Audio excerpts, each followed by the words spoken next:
23 horas.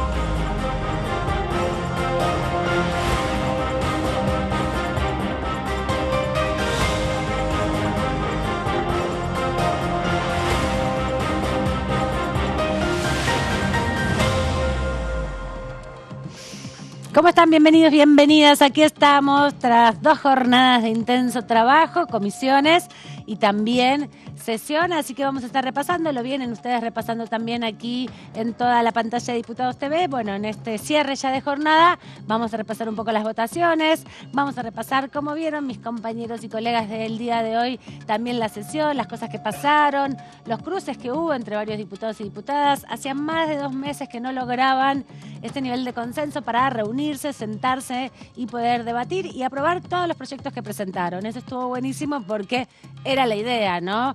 Tanto costó el consenso que poder lograr la media sanción de esta serie de leyes es muy importante porque la gran mayoría son propuestas, son proposiciones para mejorar las condiciones de muchos de los argentinos y las argentinas, pero también la curiosidad de esta sesión es que se derogaron una serie de normativas antiquísimas que tenían un sesgo de género negativo, en definitiva, ¿no? Porque tenía explícitamente la prohibición no solamente que las infancias trabajaran en determinados rubros de empleo, sino principalmente las mujeres, en una etapa de la vida donde se consideraba que había trabajos que no podían ser hechos por mujeres por distintas razones, algunas más místicas y otras más de corte capacitista, ¿no? Pensando que no había mujeres capacitadas para llegar a esos espacios y esos rubros de trabajo. Así que se derogó esa ley y eso también es algo importante en el Congreso porque va mostrando el cambio en la dinámica política y justamente cómo muchas leyes restrictivas también pueden ser revisadas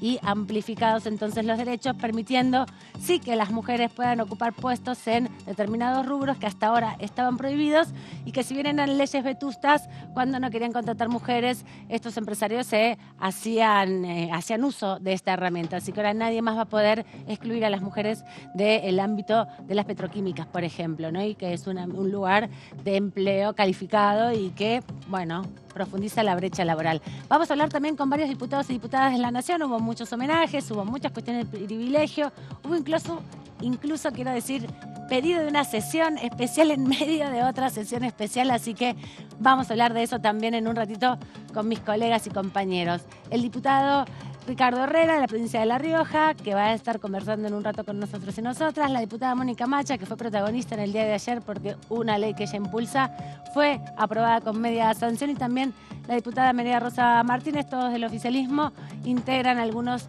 la Comisión de Juicio Político, que hoy también tuvo una nueva etapa, el inicio del debate de coparticipación. Pero para arrancar nuestra jornada vamos a compartir con ustedes este pequeño resumen que ha hecho la Cámara de Diputados sobre la sesión del día de ayer.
habiéndose cumplido el objetivo de la misma, queda levantada la sesión. Gracias a todos y a todas.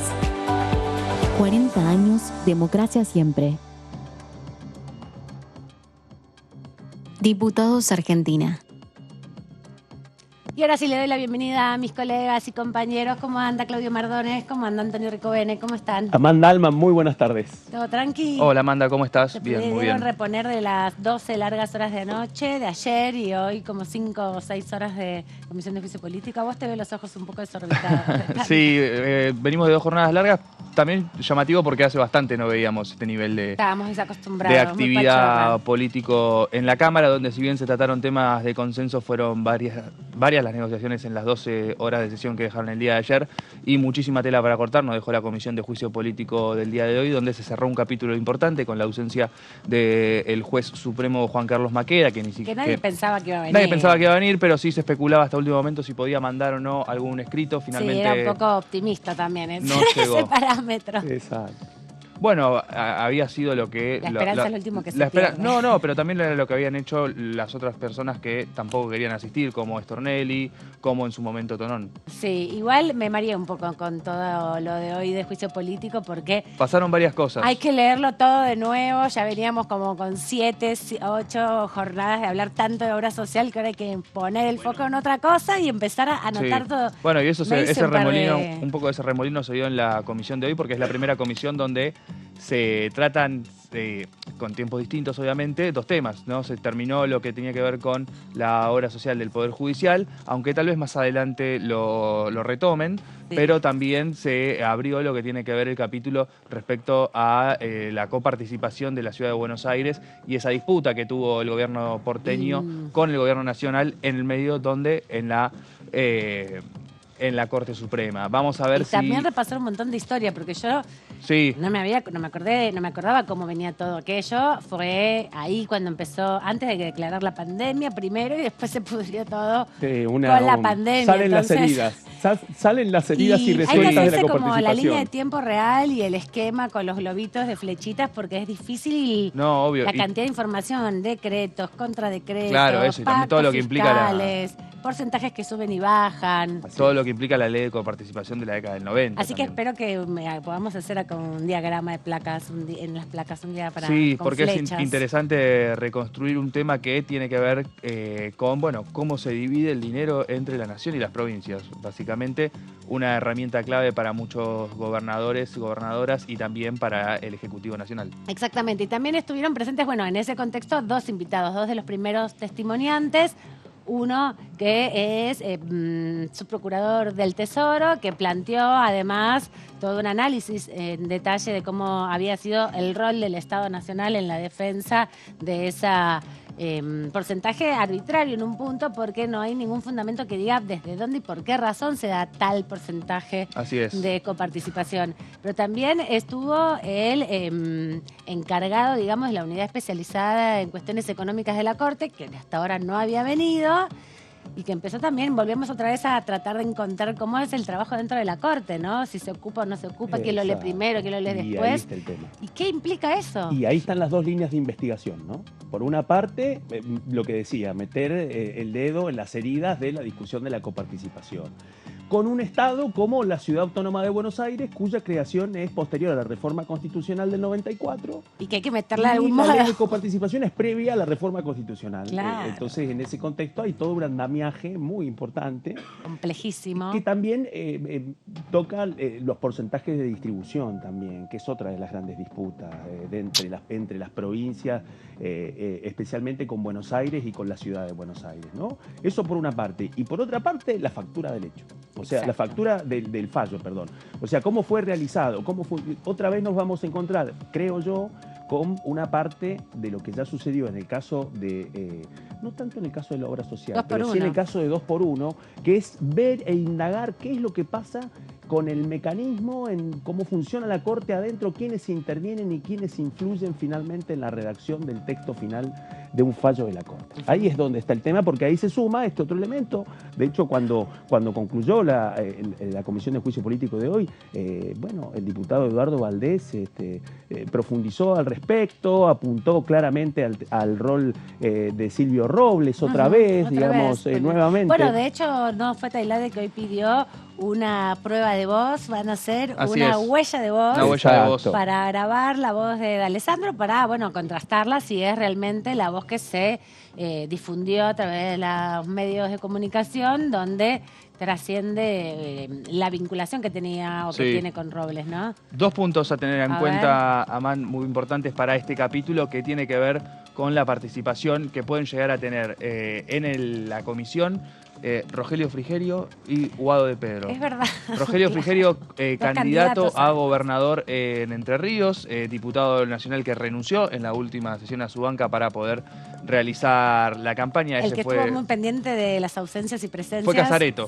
Bueno, todos los diputados de Entre Ríos del oficialismo, ¿no? La diputada Osuna también. Sí. A través de redes sociales pasaron como un poco a ver cómo venía la hicieron presidencialidad. Pero bueno, en principio hubo un acuerdo después de una discusión entre López y Moró respecto de si se iba a presentar o no Frigerio siendo candidato. Bueno, quedó que finalmente quede para después de octubre la decisión de si Frigerio va a venir o no acá a la Cámara. Ya viene como gobernador, claro. Viene como candidato. El que sí uno imagina... Claro, porque como gobernador se puede negar a venir o no. No, creo que no. No, como gobernador no, solo presidente o miembros de la Corte. Hay otra invitada además. No, pero también los presidentes, según la Constitución Nacional y el reglamento de la Cámara... Pero creo que no el caso de los gobernadores. Claro, ¿no? Creo que no. Porque pero el Congreso además de la Nación. hay otra pieza, digamos, que incluso en términos de los números del Ministerio del Interior, quizás más importante que Guado de Pedro, que es Silvina Bataki. Sí, que va a venir también. Exactamente, una figura clave, especialmente por su rol como era secretaria de Relaciones con las Provincias, si no me equivoco, corríjanme, pero era quien estaba al frente del área del Ministerio del Interior, que tenía en parte la negociación caliente con los gobernadores, que por una parte es la discusión de la coparticipación, por otra parte son a veces ATN, aportes del Tesoro Nacional, pero es un cierre permanente donde ella sabe en parte cómo se generó ese flujo también. Y además es bonaerense, es de la provincia de Buenos Aires, ha sido candidata, ha sido ministra. Y algo que también es importante que sucedió hoy, la denuncia de Tonelli respecto a que no están cobrando la coparticipación en tiempo y forma, y se quejó y pasó. Yo lo que entiendo es que no están cobrando lo que estableció la Corte, porque sí le están pagando lo que estableció la ley. Lo que pasa es que la medida cautelar que resolvió la Corte Suprema, donde finalmente no resuelve la cuestión de fondo, no dice cuánto es y establece ese número sin mucho fundamento, por lo menos explícito en el fallo de la cautelar, le dice que no pueden hacerse con el coeficiente que analizaron los diputados y que aprobaron, sin el acompañamiento de la mayoría de la oposición, que es la 27.606, que es la que aprobó este Congreso y que dijo cuánto es el porcentaje de coparticipación, que es algo así como 1,40 me parece. Actualmente 1,40 sería. Que es lo que fue fijado por ley. Claro, que lo que estableció la ley, pero la cautelar dice que eso hay que mantenerlo sin usar, no se puede implementar, está suspendida. Sí, ahí empieza también el debate por lo que no fue... le pagan es la diferencia. Es la diferencia. Ahí está también el debate de lo que fue el traspaso en el gobierno de Macri de la policía de la ciudad y los puntos de coparticipación que Mauricio Macri por decreto le da. Eso es lo que más me confundió a la ciudad respecto a todo de Buenos Aires, y es lo que también se fijó acá por ley respecto a qué porcentaje corresponde por el traspaso de la policía de la ciudad. A mí, bueno, lo que no me queda del todo claro es si los primeros decretos donde se establece el 3,75, después se rectifica el 3,50 de coparticipación para la Ciudad de Buenos Aires, fueron aprobados por el Congreso de la Nación. No, tengo entendido que no. Tengo entendido que no, que es 3,75, 3,50 y después viene la detracción que hace que baje todo al 1,4. ¿no? Exacto. Primero pasa al 2,3 y después el 2,3 baja al 1,4. Y ahí suceden dos cuestiones que obviamente iban a tener un impacto de la discusión de la coparticipación, porque hagamos memoria un poquito. Una de las primeras cuestiones que hace Mauricio Macri cuando asume la presidencia es avanzar con la transferencia de las 53 comisarías de la Policía Federal, que entonces respondían, digamos, al viejo mando de la Policía Federal, y transferirlas a la ciudad autónoma. En enero, entiendo que enero fue de 2006, en un momento exactamente. Exacto, uno de de los 2016, primeros perdón. decretos. Bueno, ahí empieza. Como cuando nombró a los jueces de la Corte. Todo eso simultáneo. es donde se cumplen algunos temas que formaban parte de la narrativa de campaña de Macri, candidato presidencial. Digo, este es uno de los temas, pero que tenía también relación con un giro muy importante y especialmente para Macri, porque una de las primeras cosas que hizo también cuando asumió como jefe de gobierno porteño fue crear la Policía Metropolitana. Bueno, estamos en otro salto. El tema es que eso fue acompañado por fondos, por casi 2 puntos de coparticipación para financiar todo eso. Exacto. Y eso después, en el contexto de la pandemia, pero también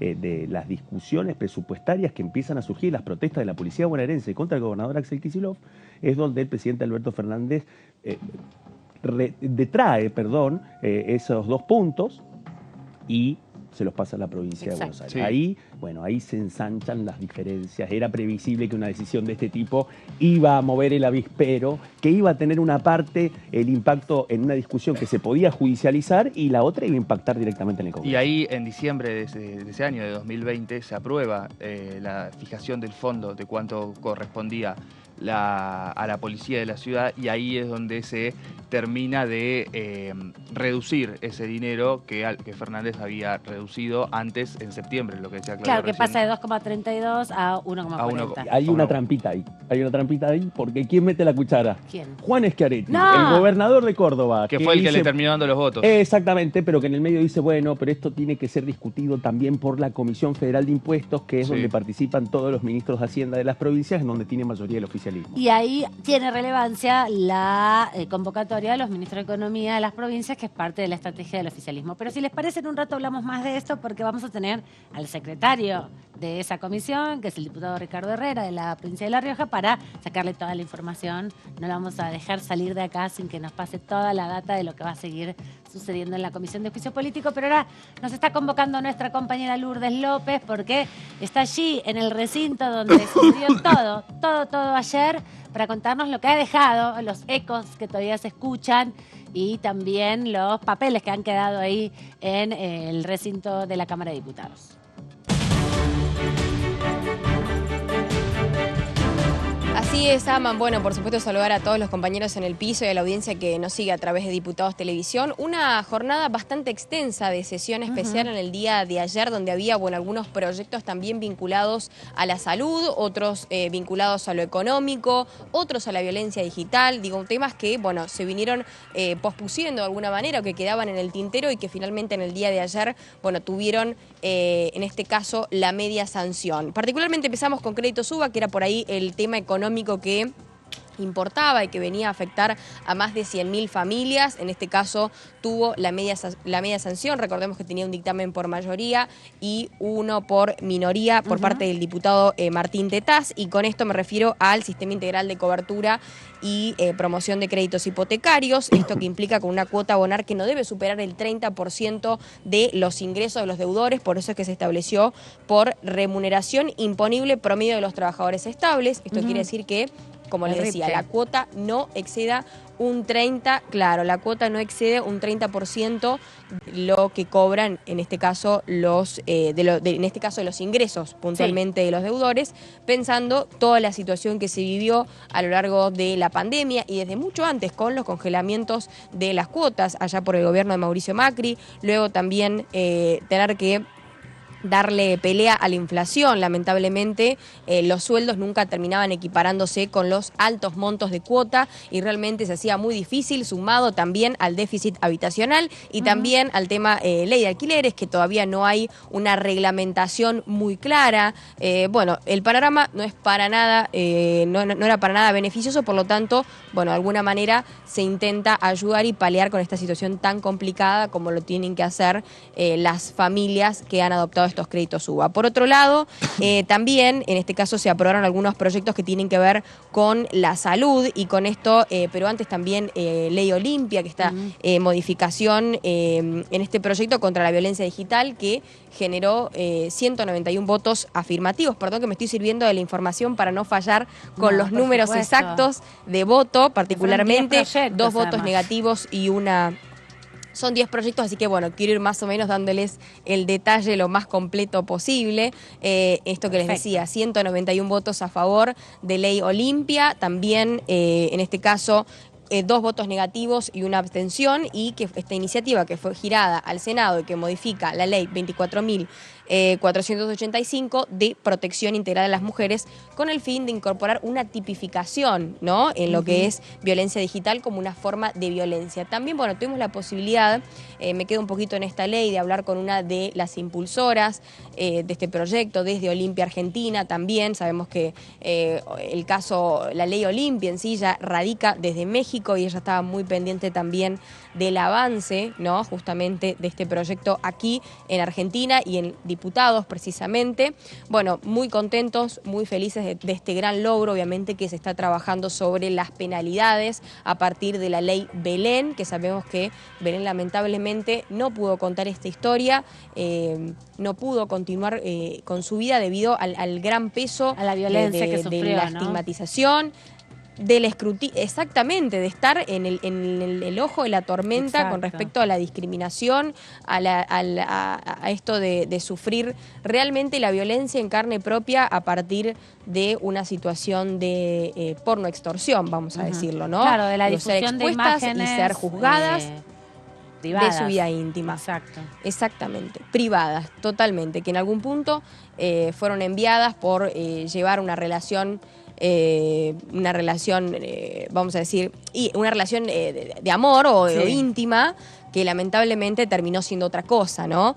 Y con esto sufrir la violencia como la sufre Belén. Entonces, para que no haya más casos como el de Belén, que finalmente pueda tener también la llegada lo más pronto posible. Ayer lo decía también una de las abogadas en esta materia, en materia de género, que explicaba muy bien que se está trabajando fuertemente con respecto a este proyecto, ¿no? Algunos también la violencia digital es igual o peor de la que ocurre en el mundo analógico. Esto decía el diputado del Frente de Todos, Pablo Carro, ¿no? Es muy difícil para las mujeres no solamente tener que ser juzgadas por ahí por el simple hecho de ser mujeres, sino también por la vida íntima, ¿no? Creo que por ahí es bastante transversalizado por una cuestión de género. Todavía falta mucho por aprender al respecto y realmente esta es la manera, ¿no?, desde el lado de la legislación.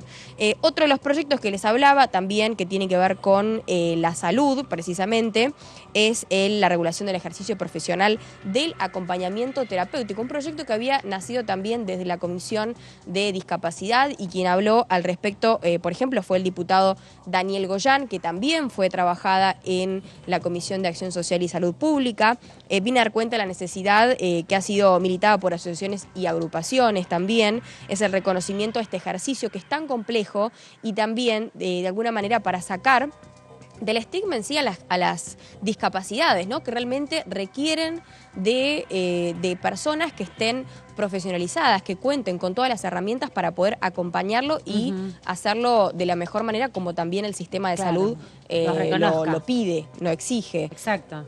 Tal cual, exactamente. Bueno, seguimos también con algunos de los otros proyectos, algunos de declaración, en este caso como Monumento Histórico Nacional al Parque de la Constitución Nacional de la ciudad de Santa Fe, también con 197 votos afirmativos y 3 negativos. Por otro lado, en este caso se eliminó finalmente el trámite de fe de vida para los jubilados, algo que se venía ya abordando desde la pandemia. No sé si recuerdan que era un tema que estaba muy pendiente, y también 170 votos afirmativos, 3 negativos y 6 abstenciones para este proyecto.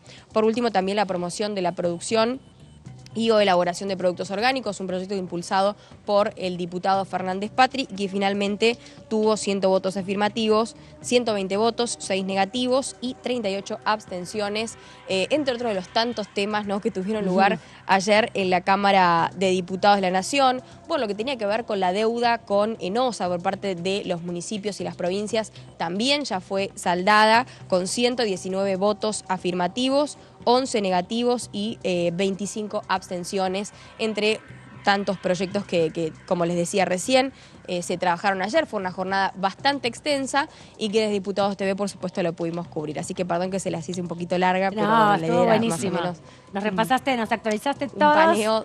los proyectos, así que buenísimo. Lourdes, y ahí quedó todo ya, bueno, sin ningún rastro.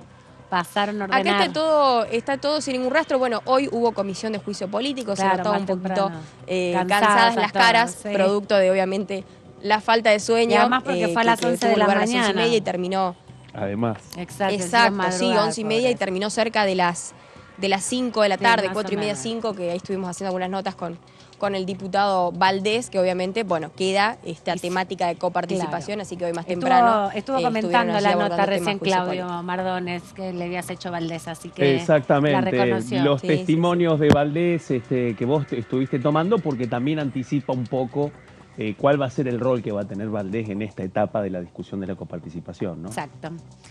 Gracias, Lourdes, Tal por todo cual, esto. tal cual. por Lo darnos contó toda la como un información. cuento, como una historia, así que Exacto. está muy bueno. Está muy bueno porque es muy claro el diputado al explicar paso a paso lo que sucedió. Bueno, esto es todo por ahora, así que vamos a seguir seguramente en contacto en algún ratito. Gracias, Lourdes. Gran trabajo. Hasta luego. La tuvimos Placer. ahí a Lourdes también, atajando a los diputados después de las largas horas de debate en la Comisión de Juicio Político, que estuvo un poco áspera. Pero volvamos a... Ahora nos vamos a meter con eso, porque cuando venga Herrera le sacamos... Y hablamos con María Rosa Martínez, que también es de la Además. comisión, así que tenemos un segundo bloque con mucho de eso. Pero aprovechemos para hablar un poco de la sesión, porque también hubo muchos cruces, hubo cosas interesantes. Se derogaron leyes, pero además se pidió una sesión en medio de otra sesión. Y se Es como met- un mamushka de sesiones. Sí. Los alquileres de nuevo, digamos, volvió a aparecer. Iba a pasar. Iba a pasar, era una de las incógnitas que me pululaban con respecto a qué es lo que podía llegar a pasar con la sesión o no. Se hablaba mucho de la preocupación en Juntos por el Cambio, de una posición dividida. Bueno, es finalmente lo que terminó sucediendo en el caso de una ley muy importante, de media sanción, que es el régimen especial para los deudores de crédito SUBA. Fue como palomas y halcones, Y ¿no? las La dos, división. las dos puntas de la situación habitacional. Y por otra parte, retomar, bueno, un tema que termina siendo cohesionante en Juntos por el Cambio, y que es la discusión de la ley de alquileres, y volver a este eje que hemos contado en otras oportunidades, que forma parte de una promesa de campaña de Juntos por el Cambio de las elecciones de medio término, ¿no? Sí, también son dos temas que van de la mano. Sí, Por sí. lo menos siempre que aparecían juntos. Vemos cómo se resolvió Crédito SUBA en un debate en comisiones donde había 11 proyectos, donde Juntos por el Cambio finalmente votó de manera dividida, lo mismo que había hecho en la comisión, y a la espera de, bueno, ver cómo se va a desarrollar finalmente esa sesión que pidieron para el 23 de agosto. 23 de agosto, 23 de 10 días agosto. después de Las las PASO. PASO del 13 de agosto, digamos. Por eso planteaba el tema de la cuestión electoral y cómo gravita electoralmente la Claro, discusión cómo es parte de su respecto a la ley de alquileres, en un momento en donde además la ley de alquileres ha cumplido 3 años de su vigencia. Y en ese contexto, bueno, nos encontramos con esta nueva ofensiva, con un recurso que ya ha utilizado en otro momento Juntos Pero no por el Cambio. emplazaron, bueno, no se tiene que emplazar, porque acá se tiene que convocar una sesión, eso debería... Exactamente, ser fue de parte otro- de una negociación, Pero digamos. también viene eso como prenda de cambio desde diciembre, si recordamos en las Exacto. fallidas sesiones, que no pudo tentar el oficialismo a la oposición, Totalmente. ya venían, y también, bueno, fue como una forma de instalar el tema. Sí, así es. Y también vimos ayer cómo, bueno, los cruces que generó el tema entre el oficialismo y la oposición, porque en un primer momento Mario Negri, titular del bloque radical, pide que hacerlo a través de una moción de orden. Y eso despertó la furia del oficialismo porque llevaba a una votación y demás Porque cuestiones. primero tendrán que haber introducido el tema, hacer una moción de orden, Exacto. y después votar el tema, digamos, Así doble es. votación. Lo que empiojaba una sesión que, bueno, se esperaba que fuera tranquila y de consenso, Claro, como tenía se había miedo acordado para realizarla. El oficialismo tenía miedo que se levanten y se vayan. Así es. La que recogió el guante fue Paula Penaca, que salió a decirles, bueno, si ustedes no se pueden poner de acuerdo hacia adentro, no vengan acá a plantear sus diferencias y a querer traer un tema por la ventana, porque hace bastante que no se viene trabajando, más allá de que hayan dos dictámenes, no es un tema que esté por lo menos en el escritorio Sí, pero te dimos el quórum, susurraron algunos Sí. por lo bajo, como diciendo, bueno, pero estamos Bueno, Y también se lo quórum acá, dijeron ¿no? a los propios Así que es. acompañan la Exacto, ley totalmente. de crédito suba, que había muchos radicales comprometidos, Sí. sobre todo de las provincias, siguiendo Julio Cobos, Y- esos radicales que están un poco incómodos con algunas posiciones Eso. del PRO. Y que o de la además tienen coalición problemas cívica. con los créditos, los deudores de créditos UBA en sus En las provincias, provincias. digamos. Ese es otro tema que ha pasado, digamos, a un segundo plano y que en este contexto, bueno, forma parte de la agenda de reclamos incluso de los sectores que incluso se sienten representados por Juntos por el Cambio. Y finalmente se terminó acordando que se haga a través de una presentación de pedido de sesión especial con la firma de 10 diputados. Y eso va a suceder en las próximas horas, 13 seguramente. bloques. 13 bloques de los 20 terminaron firmando. Sí. en No, ese se presentó, total. Ah, ya se presentó, hizo es la verdad. presentación para el 23 de agosto.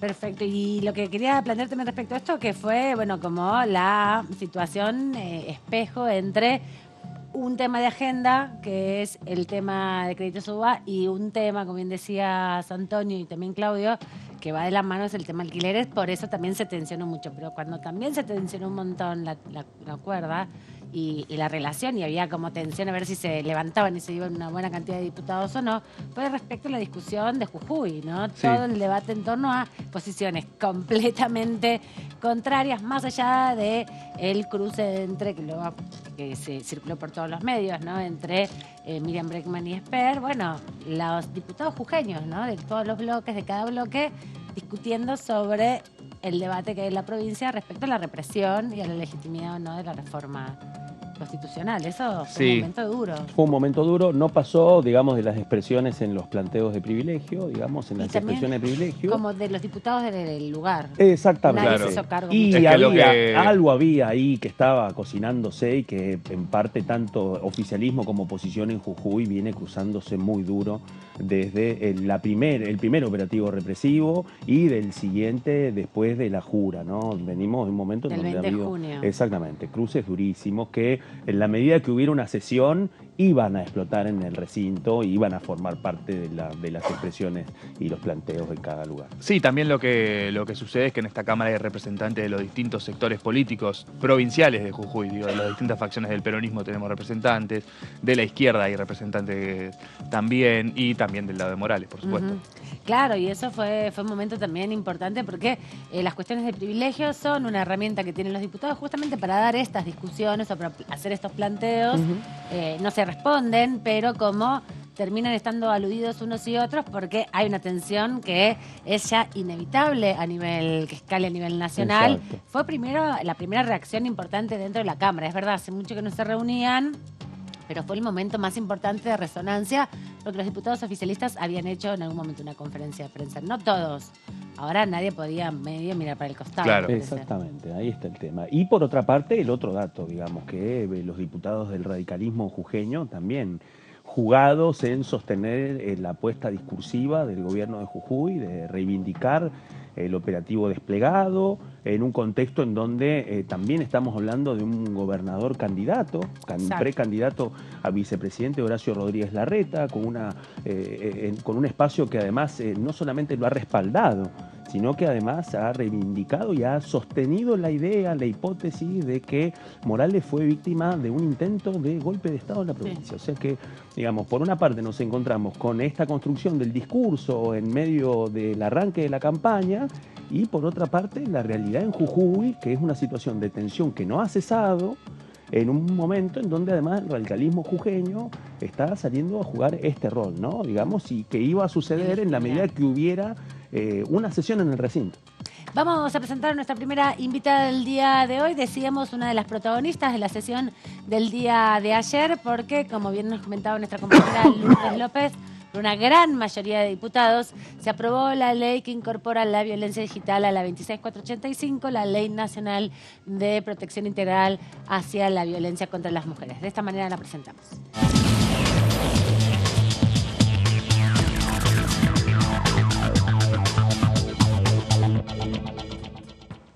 Le agradecemos a la diputada Mónica Macha, que debe estar bastante cansada a esta hora ya, porque no solo estuvo defendiendo la ley ayer, sino también hoy respondiendo muchas entrevistas, me imagino, porque ha sido un impacto impresionante la repercusión que ha tenido este debate. ¿Cómo estás? Bienvenida, Mónica.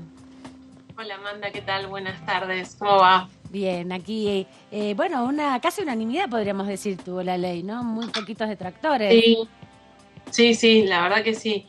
Tuvo mucho acompañamiento, que es algo que de algún modo veníamos también palpitando en el trabajo en comisiones, porque la verdad es que por las comisiones que pasó, tuvo dictamen de mayoría y con un amplio consenso, así que era esperable que se replicara esto en el recinto, aunque igual siempre las cosas pueden cambiar, pero bueno, por suerte eso salió bien y tuvimos solamente 2 votos en contra, que es Milei y Villarroel, o sea, como era de esperar, y una abstención que es la de Zapata, de Salta. Pero bien. No, sí, y los otros que no estuvieron presentes, tampoco es una manera también de, si no están de acuerdo, no obstaculizar el debate, ¿no? Porque parte también de la demanda que hay respecto de muchos de los temas que pasan en el Congreso y mucho también de los discursos contrarios a la ampliación de derechos, es que, bueno, quedan circunscriptos también a una minoría de los diputados y diputadas, ¿no? Esto muestra una gran transversalidad porque abarca a diputados de todos los bloques y con un número importante, ¿no? 191 es un montonazo, así que también está bueno en estos tiempos que se dé esta respuesta, ¿no? Con un discurso tan negativo que hay sobre los avances de derechos. ¿Cómo vas viendo el debate o la importancia? Vos cuando hablabas de la necesidad de amplificar justamente la discusión sobre los efectos de la violencia digital, ¿no? Como que no se puede llegar a tomar conciencia del impacto que tiene eso y del que somos muchas veces todos como comunidad protagonistas. Sí, yo creo que el tema de la violencia digital también es transversal a todas nuestras vidas, porque de algún modo, y digo de toda la población, porque de algún modo, no digo que toda la población, pero una gran parte, una mayoría seguramente de la población, tiene acceso a un celular, tiene alguna participación en las redes sociales, los grupos de WhatsApp, los grupos de Telegram. Entonces, estamos hablando de una problemática que es muy habitual en estos tiempos, que por supuesto tiene efectos distintos cuando se trata de los cuerpos de las mujeres o de las disidencias. No es lo mismo, y esto yo lo quería marcar bien ayer en el discurso, porque a veces dicen, no, pero también hay varones que son agredidos en las redes sociales. Sí, obviamente. Después de eso viene la violencia no tiene género, ¿no? Pero bueno, poder remarcar cuál es esa diferencia, y además donde se juega una violencia digital que puede tener muchas características, que hay muchas distintas acciones o operaciones que están en el marco de la violencia digital, y que tal vez nosotras estamos como enfocando más en la violencia sexual en Internet, ¿no? O en las redes. Entonces, por un lado eso también genera que de algún modo más cercano, más lejano, todos pasamos por alguna situación así. O sea, esto puede pasar a alguien en su vida, digamos, en su vida cotidiana y demás, y también le sucede a esas personas que son referencias, que son activistas, que son periodistas, políticas, que podamos ubicar que es una violencia que nos atraviesa a todas y a todos. Diputada, ¿cómo le va? Claudio Mardones la saluda. Buenas noches, ¿cómo está? Vale. Bueno, a partir de lo que ha sido este acuerdo y esta demostración en el recinto, que ha sido el respaldo para que avance este proyecto, bueno, quería preguntarle un poco, teniendo en cuenta que tenemos por delante el calendario electoral, ¿cómo son los tiempos que están barajando finalmente para que finalmente se concrete y pueda ser aplicada? Acá queda un camino por recorrer. Quería preguntarle un poco del camino que falta, finalmente, ¿qué esperan, digamos, en tiempos calendarios?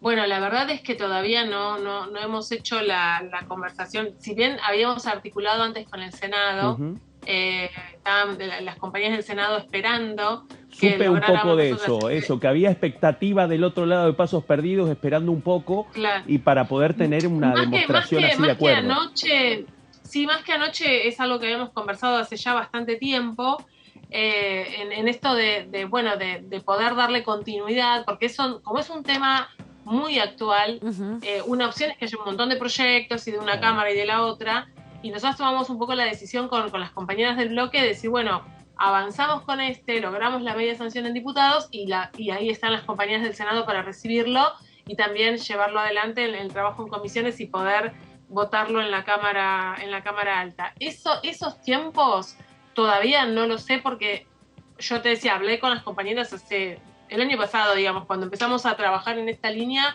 decir, bueno, tener una estrategia común. Ahora lo que viene es, digamos, poder avanzar en un tiempo, ¿cuál es el tiempo, no?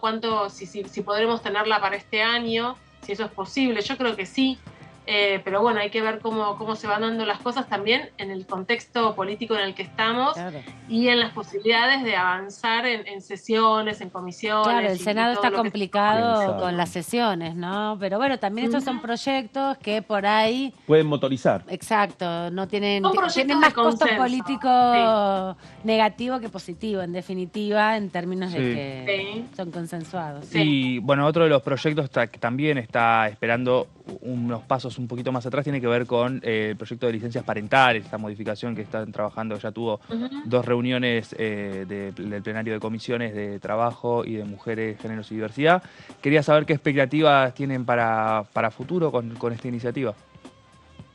Bueno, la verdad es que venimos trabajando con la diputada Vanessa Siley muy codo a codo y de algún modo construyendo ese dictamen, incorporando las miradas y las expectativas de distintas diputadas y diputados, como corresponde a un proyecto además que tiene una envergadura muy, muy importante, ¿no? Porque en definitiva es un proyecto que incluye las licencias para todas aquellas personas que tienen un trabajo formal y también están incluidas los monotributistas, las monotributistas y monotributistas sociales. Entonces, lo cierto es que avanzamos muy fuerte en un dictamen. Y ahora lo que vamos a hacer es en pocos días, lo antes posible, poder tener otra reunión de asesores de ambas comisiones para terminar de pulir, para terminar de ver cuáles son aquellas cosas que todavía requieren acuerdos o que todavía no están del todo expresadas, pero la intención es esa, es poder lo antes posible trabajarlo para luego dictaminar. Y la sesión pesada de la reunión de las comisiones no se pudo dictaminar principalmente, o por lo menos lo que trascendió es porque Juntos por el Cambio quería tener su propio dictamen. ¿Creen que van a poder llegar a un acuerdo o va a haber, como en tantos otros momentos, en otros temas, 2 dictámenes porque sectores de Juntos por el Cambio no acompañan?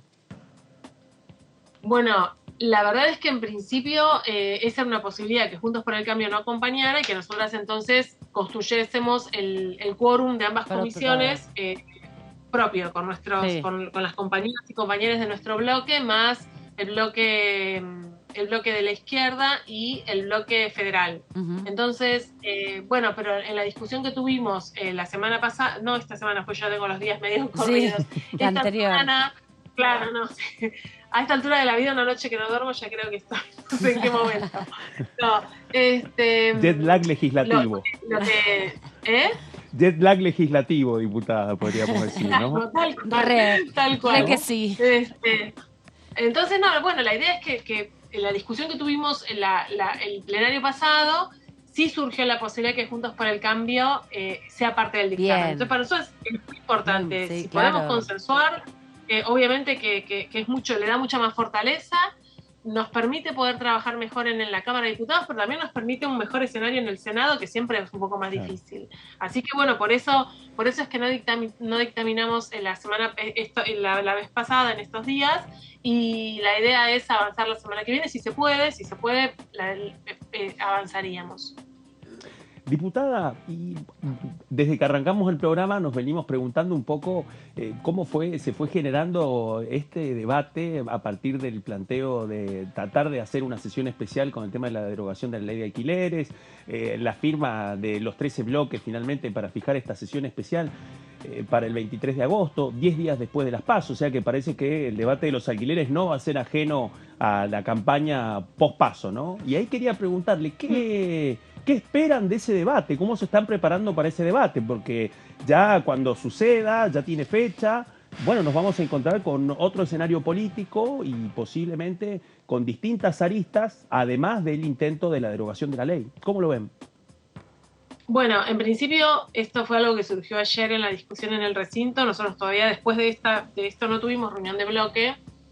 Calculo que también seguramente la semana que viene o más cercano a esa sesión especial vamos a tener reunión de bloque para discutir, o iremos viendo también desde nuestro lugar cuál es la posición que construimos.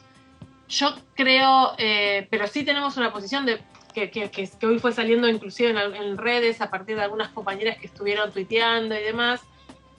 Yo tengo una posición en relación a la ley de alquileres, que es una ley que trabajamos entre el 2018 y 2019, me parece. Ya, sí, en el 20 se aprobó en Senado. De tiempo y espacio, pero bueno, más o menos.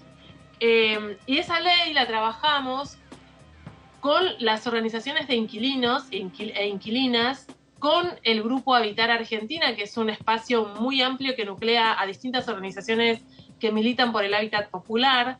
O sea que es una ley que se construye con mucho acompañamiento de las personas que alquilan y frente a las problemáticas de las personas que alquilan. Cuando se habla de derogar la ley, a mí me preocupa mucho, porque es cierto que hay un problema en los alquileres, es cierto que los alquileres hoy son impagables, es cierto también que nuestro país, y especialmente Ciudad de Buenos Aires, tiene muchísimas viviendas ociosas, y que es un tema como medio que no se puede discutir, ¿no? O sea, que cuesta entrarle al tema, pero yo creo que esa es una discusión que tenemos que tener sobre la situación de las viviendas en Argentina. Y es cierto que el año pasado, cuando hicimos las reuniones informativas, porque este planteo de derogar la ley de alquileres o bien de modificarla, es un planteo que viene, o sea, es una ley muy nueva, y a la que ya al poquito tiempo de andar se dice no funciona, es mala, hay que derogarla. ¿Quiénes quieren derogarla? En general son los inversionistas inmobiliarios. En general son, de hecho, cuando hicimos las reuniones informativas, ¿quiénes defendían la derogación? Los que hacían inversiones inmobiliarias. ¿Y quiénes defendían la ley actual? Las organizaciones de inquilinos de todo el país, porque en ese momento yo me acuerdo que convocamos a esas organizaciones de inquilinos y de inquilinas, y muchos pudieron venir porque estaban cercanos a Cava o pudieron acercarse al Congreso, y muchos que no pudieron venir lo hicieron de modo virtual. Sí. Pero todos expresaron el acompañamiento a la ley actual. Entonces, digo... Claro, y exigieron el cumplimiento también. ¿Cómo? Exigieron el cumplimiento porque los contratos no se registran, porque se sigue aplicando sobre inquilinos obligaciones que son de propietarios. Hay todavía muchas fallas. De hecho, me recuerdo, siempre lo recordamos con Antonio, que vinieron los defensores del pueblo de Rosario porque recibían muchas quejas de los inquilinos, claro, porque no se registraban, por ejemplo, los contratos. Sí, es cierto, tiene problemas de implementación. Y tiene problemas de implementación porque para poder avanzar requiere de una participación más fuerte, yo creo, por parte del Estado, de los organismos que tienen ese rol. Ahora, cuando construimos esa ley, que me acuerdo, digo, dos características fundamentales, y que es la que a las inmobiliarias no les gusta, es que son 3 años de alquiler, que el monto del alquiler se tiene que calcular de un promedio entre la variación salarial y la inflación, y que además genera una herramienta para que la persona que va a alquilar esté con un poco más de contención a la hora de negociar, para que no sea tan desigual esa negociación. Obviamente tiene problemas de implementación, eso estoy de acuerdo. Pero no creo que la solución sea derogarla o modificarla, sino ver cuáles son los problemas de implementación. No es un problema de la ley. Sí, bueno. Son procesos distintos, digo, ¿no? Nosotros logramos una muy buena ley, y una ley además con el consenso de las personas a las que queremos, desde nuestro bloque, proteger. Diputada, hubo un momento, y fue parte de la discusión hacia dentro del bloque, donde desde el propio Frente de Todos, como espacio político, y recuerdo al propio presidente de la Nación en una de las asambleas legislativas de la que participó, de reforzar esta idea que se había generado de que la ley de alquileres fracasó. Como si el éxito o fracaso de una ley dependiera solamente del texto que escriben los diputados y las diputadas, pero da la sensación que en parte el oficialismo fue como cayendo en su propia trampa, por querer responder a una demanda de un sector de la sociedad que veía que los alquileres cada vez eran más altos, Y una vez que sucedió eso, la oposición para la elección del 2021 lo tomó como propio. Digo, hacia adentro del espacio político, ¿hay alguna reflexión de cómo se trabajó o cómo se comunicó con este tema? A ver, lo que puede haber es que también dentro de nuestro bloque tengamos miradas diferentes.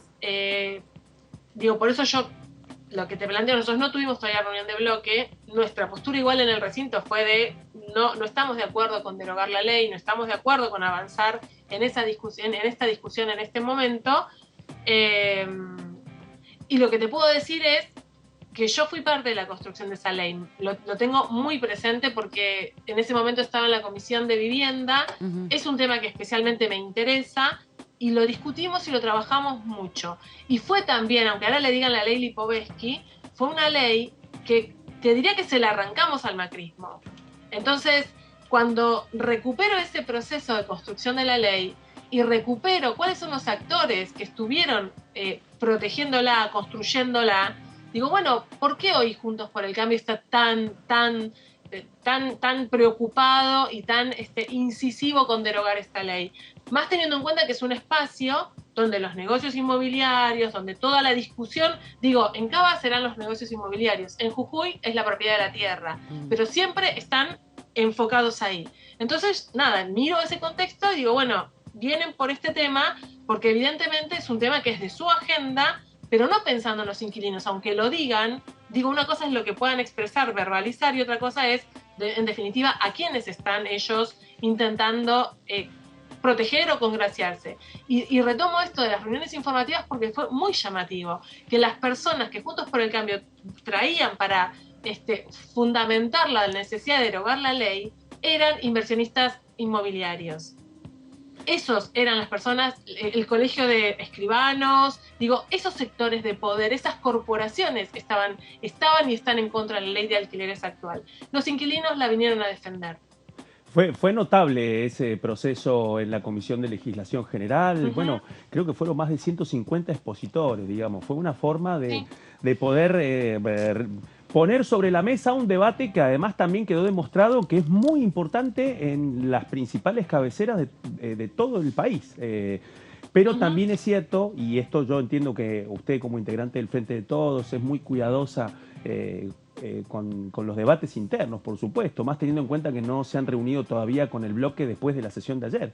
Pero ha quedado muy en evidencia también que dentro del Frente de Todos, como pasa en cualquier fuerza política, no solamente no ha habido acuerdos totales con respecto a la implementación, sino también algunas dudas respecto al rol del Ministerio de Hábitat en la aplicación de la ley, ¿no? Tanto en lo que tiene que ver con los puntos de la ley que todavía no han sido aplicados, como también buscar su aplicación, ¿no? Y ahí le agrego otro dato, porque también el entonces ministro de Hábitat, Ferraresi, planteaba de que desde su punto de vista era un tema de las provincias directamente, o sea que eran las legislaturas provinciales y los municipios los que tenían que encargarse de toda esta problemática.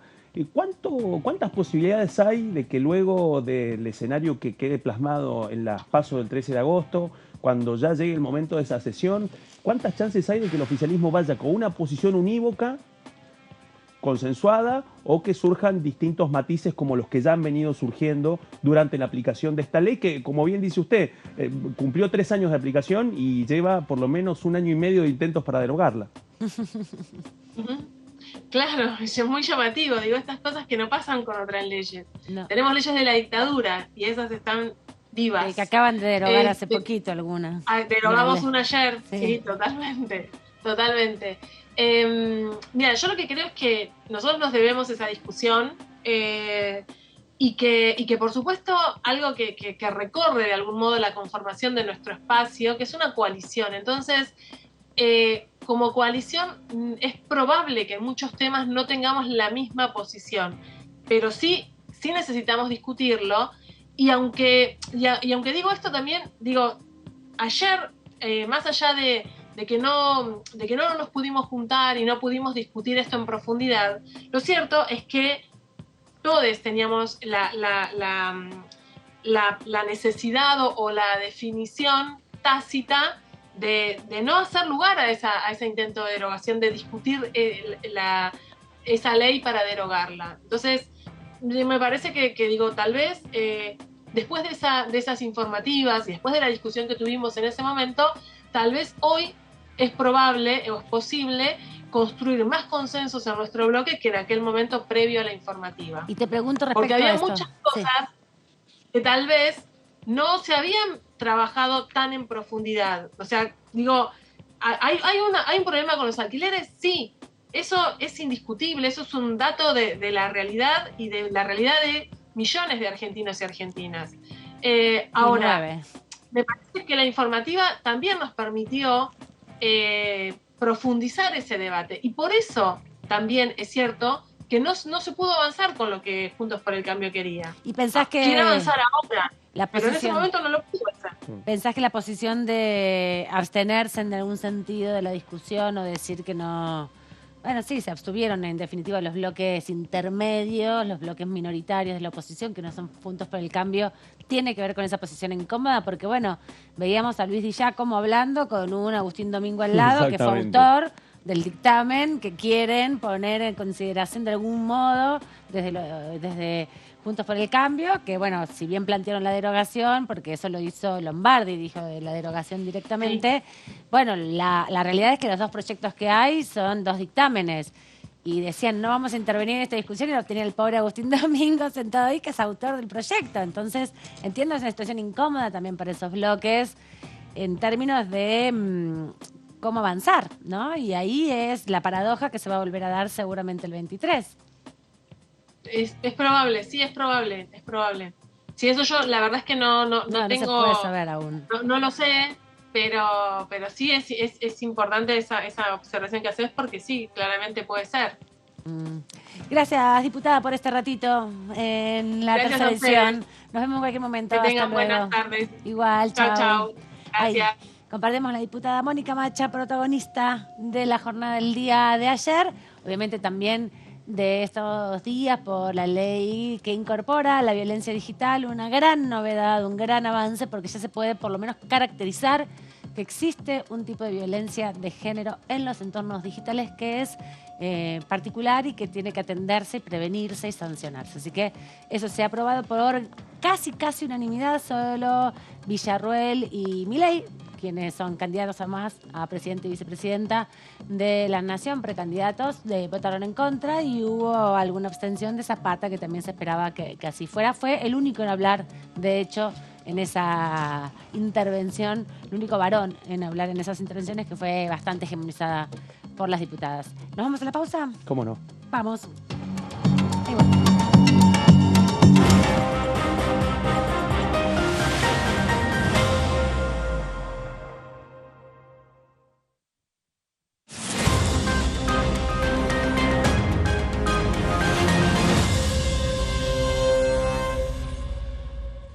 Cuando hagas una compra, paga como quieras, pero paga lo que es justo, porque ahora contás con Precios Justos, el compromiso que tomamos con supermercados y distribuidores de todo el país, para que más de 2.000 productos mantengan su precio por 4 meses y la previsibilidad de que otros 30.000 no superen el 4% de aumento mensual. Además, podés avisar de faltantes o irregularidades para que nadie tenga que pagar de más. Bajate la app, escaneá y conocé los precios justos. Primero la gente. Ministerio de Economía. Argentina Presidencia.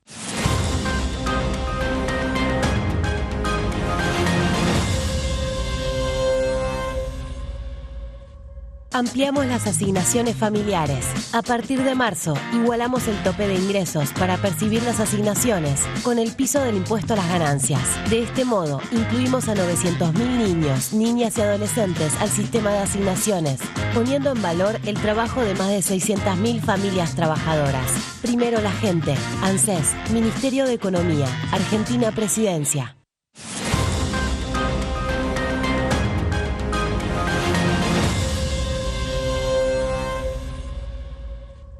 Exportamos bienes por más de 88.000 millones de dólares en 2022.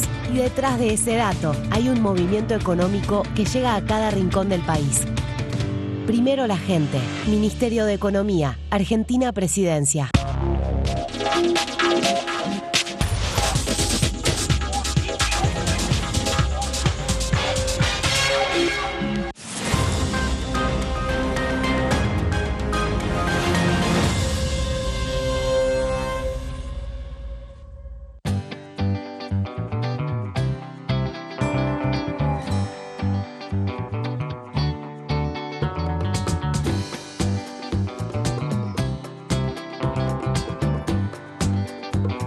Para hacer visible y formalizar el trabajo en casas particulares, creamos el programa Registradas, generando empleo digno y de calidad. Inscribiendo a una trabajadora de casas particulares, formalizás un puesto de trabajo y asegurás que acceda a todos sus derechos. A través del programa Registradas, durante los primeros 6 meses, el Estado cubre el 50% del sueldo de las nuevas trabajadoras. Una herramienta para visibilizar, formalizar y reconocer el trabajo del personal de casas particulares. Argentina Presidencia.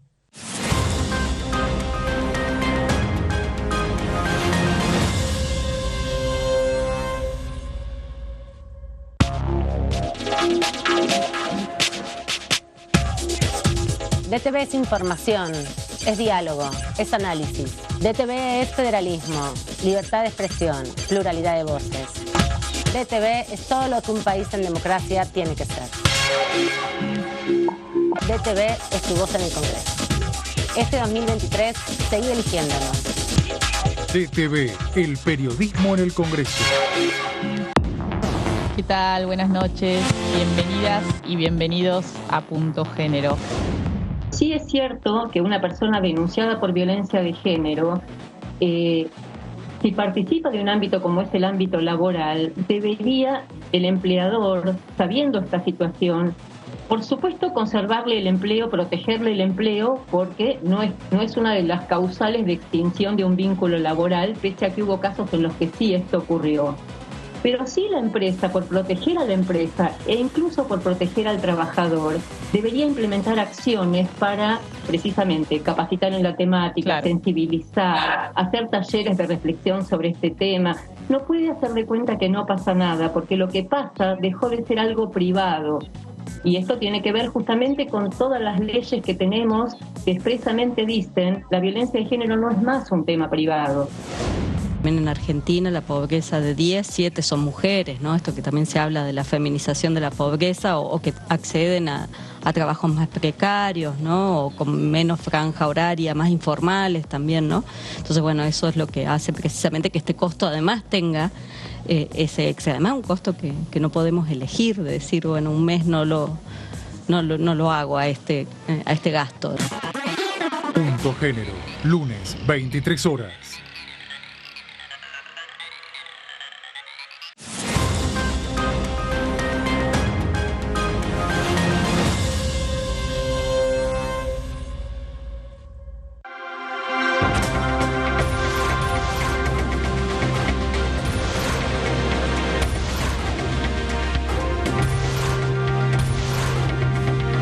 Ellos son tu voz en la tercera edición.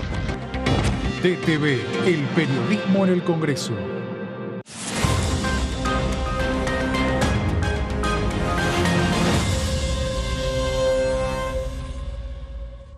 Continúa abierto el registro de acceso para los subsidios a la energía. Ahí podrás realizar la solicitud para acceder a los subsidios de gas y electricidad. Ingresá a www.argentina.gov.ar/subsidios y completa el formulario de inscripción. Acordate de tener las facturas a mano, ya que se te van a solicitar datos de medidor y número de usuario. No hace falta que el servicio esté a tu nombre. Con la segmentación energética, construimos un sistema energético más justo y sustentable y seguimos acompañando a quienes más lo necesitan. Secretaría de Energía, Ministerio de Economía, Argentina Presidencia.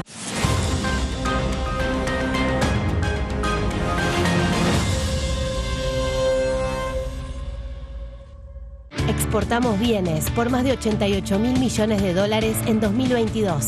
Y detrás de ese dato hay un movimiento económico que llega a cada rincón del país. Primero la gente. Ministerio de Economía, Argentina Presidencia.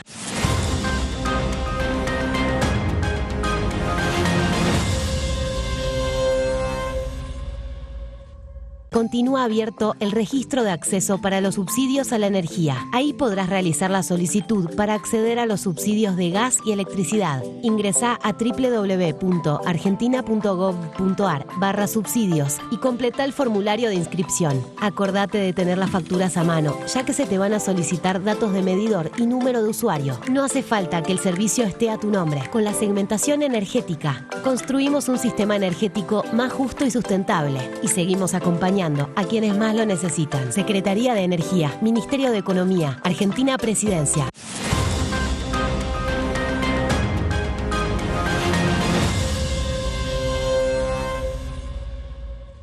Cuando hagas una compra, paga como quieras, pero paga lo que es justo, porque ahora contás con Precios Justos, el compromiso que tomamos con supermercados y distribuidores de todo el país, para que más de 2.000 productos mantengan su precio por 4 meses y la previsibilidad de que otros 30.000 no superen el 4% de aumento mensual.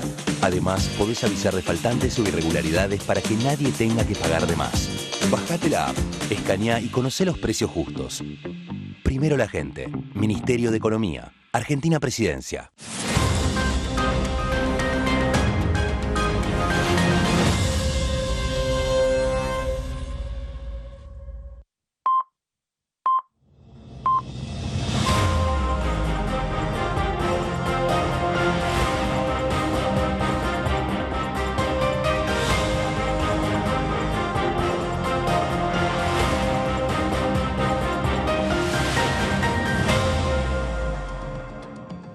Aquí seguimos en esta segunda hora de la tercera edición de DTV. Ustedes vienen repasando todo lo que ha dejado la sesión de la jornada del día de ayer, donde, bueno, después de 2 meses y medio largos se volvieron a juntar los diputados. Se volvieron a juntar los diputados y diputadas para debatir proyectos de consenso. Nos repasaba hace un ratito nada más nuestra compañera Lourdes López. Todo con detalles, las ¿Cuáles votaciones, fueron las todo. votaciones? Sí. Todo, Ay, muchas todo. gracias. Ahí está. Él porque es joven y se puede agachar.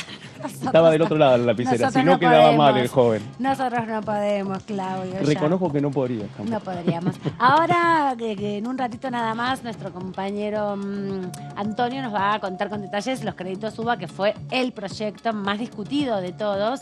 Pero bueno, pasaron muchas cosas. Una de esas nos comentaba Lourdes y también lo comentábamos medio por arriba con la diputada Macha, fue la derogación de leyes antiguas, leyes que impedían desde 1927 que las mujeres participaran de algunas actividades comerciales, en este caso productivas, y quería referenciarlo porque la diputada presidenta de la Cámara, Cecilia Moró, hizo una referencia en redes sociales sobre este avance de derrocar al patriarcado, podríamos decir, arrojarlo y que caiga un poco de alguna manera el patriarcado, ¿no? Porque era una ley Hay antigua. una reivindicación, sí. Hay una cierta reivindicación. Y otra cosa que pasó es la renuncia de Frigerio, la votación de la renuncia de Frigerio, y el retorno de un viejo diputado, viejo porque tuvo mucho tiempo acá, no porque sea grande, del radicalismo. Don Atilio Benedetti. Atilio Benedetti, que Sí, se fue hace señor. poquito. Exactamente, volvió hace poco, bueno, estuvo Ayer, hasta volvió hace poco. volvió, bueno, una figura muy importante del radicalismo enterriano. No fue el único caso también, porque también Gabriel Mraida,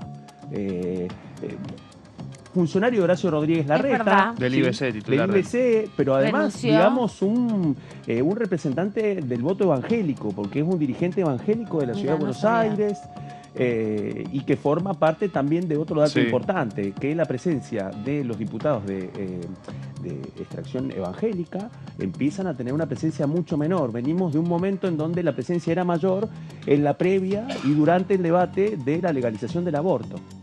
Después de eso, Algunos quieren volver.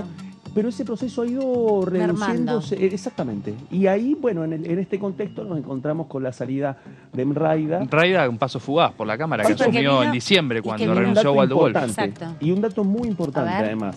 Se va un macrista y entra uno de la coalición cívica. ¡Apa! Así Bueno, que va modificando alguna cosita está las... pasando Sí, ahí. y la salida de Frigerio también implica la llegada también de un hombre de la del UCR. radicalismo. También es en un verdad. momento en donde quedan pocas sesiones, hay que ver también, pero bueno, es cierto que esos cambios, de acuerdo a cómo avance la coyuntura, pueden tener distintos costados. Habría que importancia. chequearlo, pero... Benedetti hace final de mandato hasta el 23, porque Claro, es el asumió el mandato 21. de Frigerio, Es verdad. de Claro, le Frigerio queda el hasta el 2019, totalmente. porque él entró Sí. en el 19. No es el caso de Mraida. No es el otro Exactamente. caso que viene a reemplazar a Waldo Wolf, que venía también, Sí. que tiene hasta el 26, hasta el 25, porque Sí. entró, lo reemplazó en Exactamente. diciembre. Entiendo que sí. Y Benedetti habría que chequearlo, pero me parece que es el diputado más alto que ¿En tiene serio? esta Cámara. Mira vos, queda todo de color importante.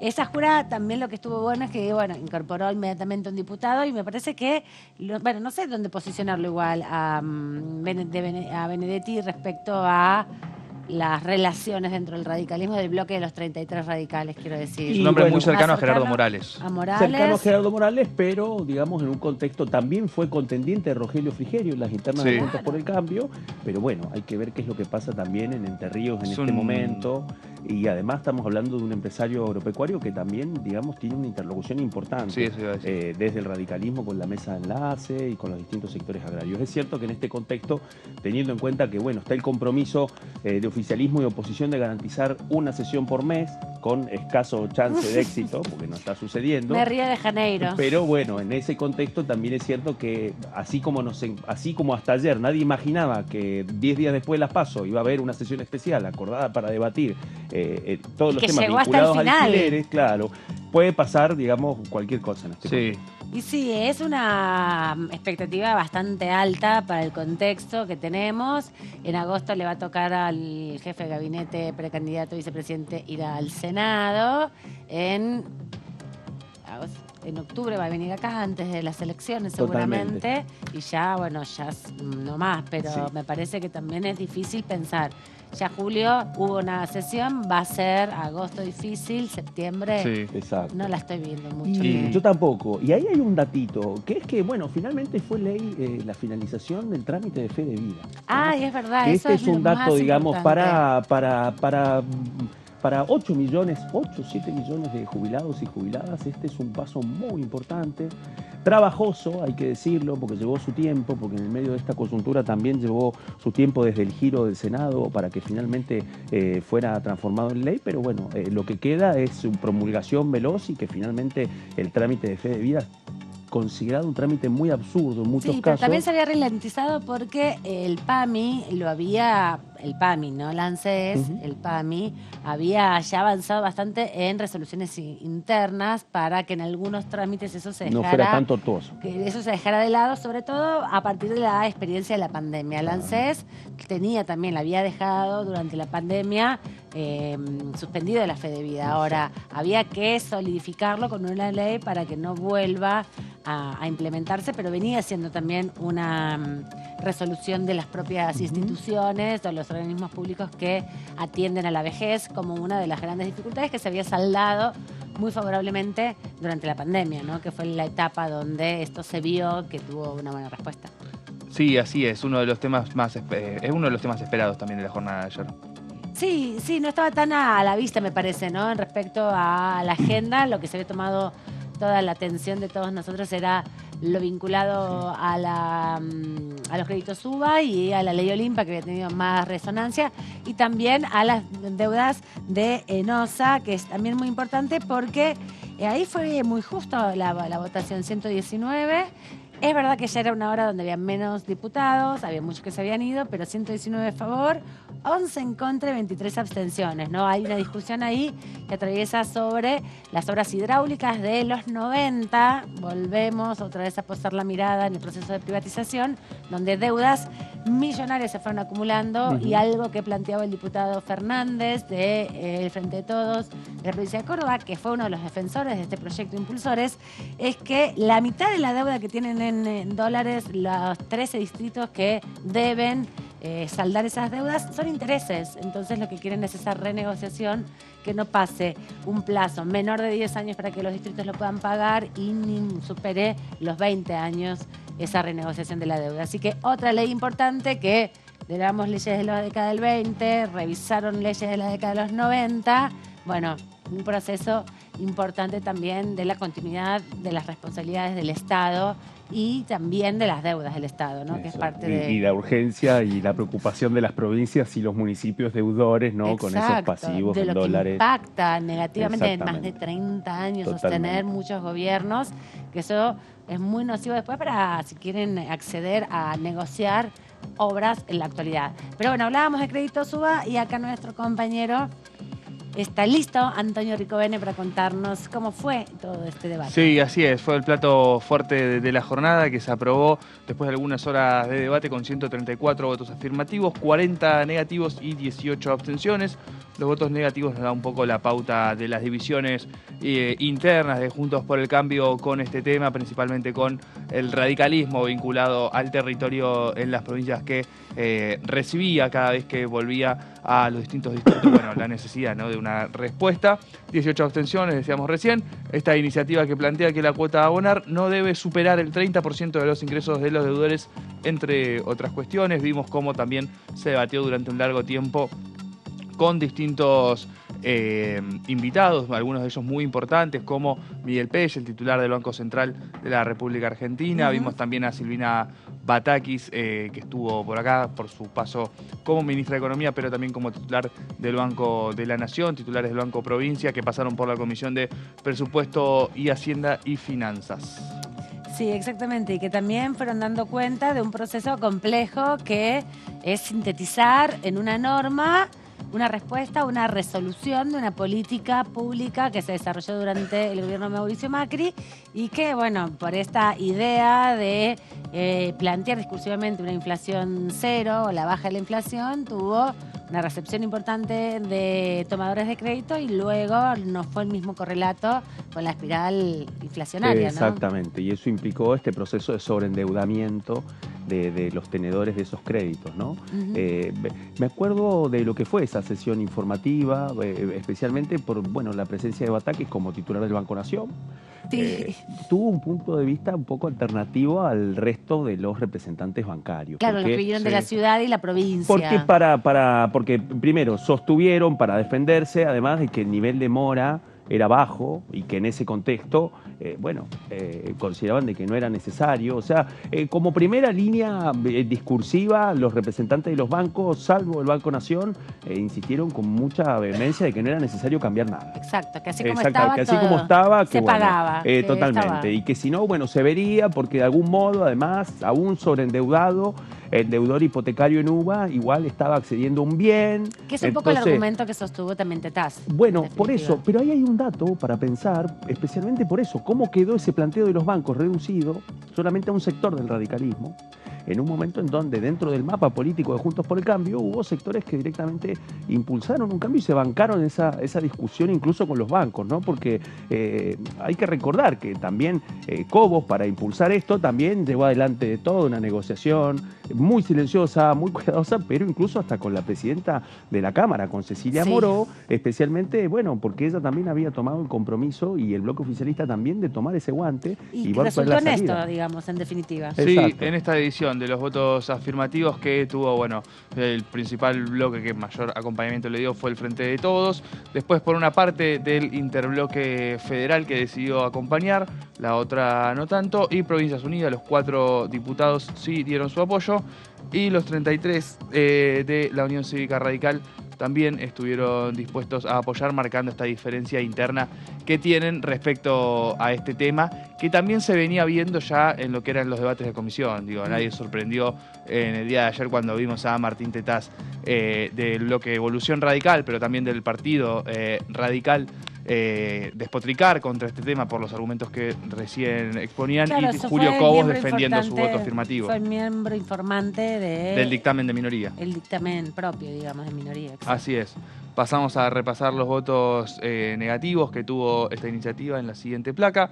Por parte del PRO, de los 3 diputados libertarios, ya que ahora Espert pasó a ser parte de Juntos por el Cambio. No se cambió todavía de lugar, de asiento, sigue manteniendo su lugar como si fuera de un bloque, un monobloque. Sí, al lado de Carolina Píparo, que también tendría que estar ubicada en otro lugar. Pasó para la Libertad Avanza de Javier Pero Milei. falta que terminen de formalizar su pertenencia a determinado bloque. Un poco la chicaneó Cecilia Moró a Carolina Píparo cuando manifestó su voto. Respecto, creo que era de este tema o del tema de la ley de alquileres, donde le dijo, bueno, ¿por qué bloque habla, diputada? Un poco la chicanearon. Porque parece que no se han terminado de formalizar esas cuestiones en los papeles ya para que finalmente se defina la composición. Y las abstenciones vinieron de Evolución Radical y de la Coalición Cívica con este tema, para dejar en claro sus diferencias con esta iniciativa. ¿Querés que veamos el momento de la votación y después le vamos dando Adelante. detalle a los puntos sobresalientes de esta media sanción que se aprobó en la jornada del día de ayer con mucho acompañamiento de los distintos sectores políticos? Se va a votar en general y en particular el dictamen de mayoría de las comisiones recaído en el proyecto de ley por el cual se promueve el sistema integral de cobertura de créditos hipotecarios con las modificaciones leídas y aceptadas por la comisión. Orden del día número 715. Sírvanse marcar su voto. Tiempo.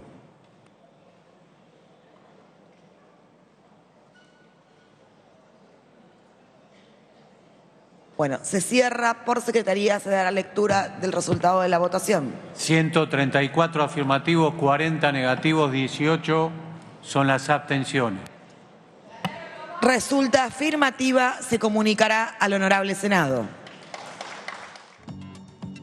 Escuchábamos el momento de la votación y el repaso. 134 a favor, 40 en contra y 18 abstenciones.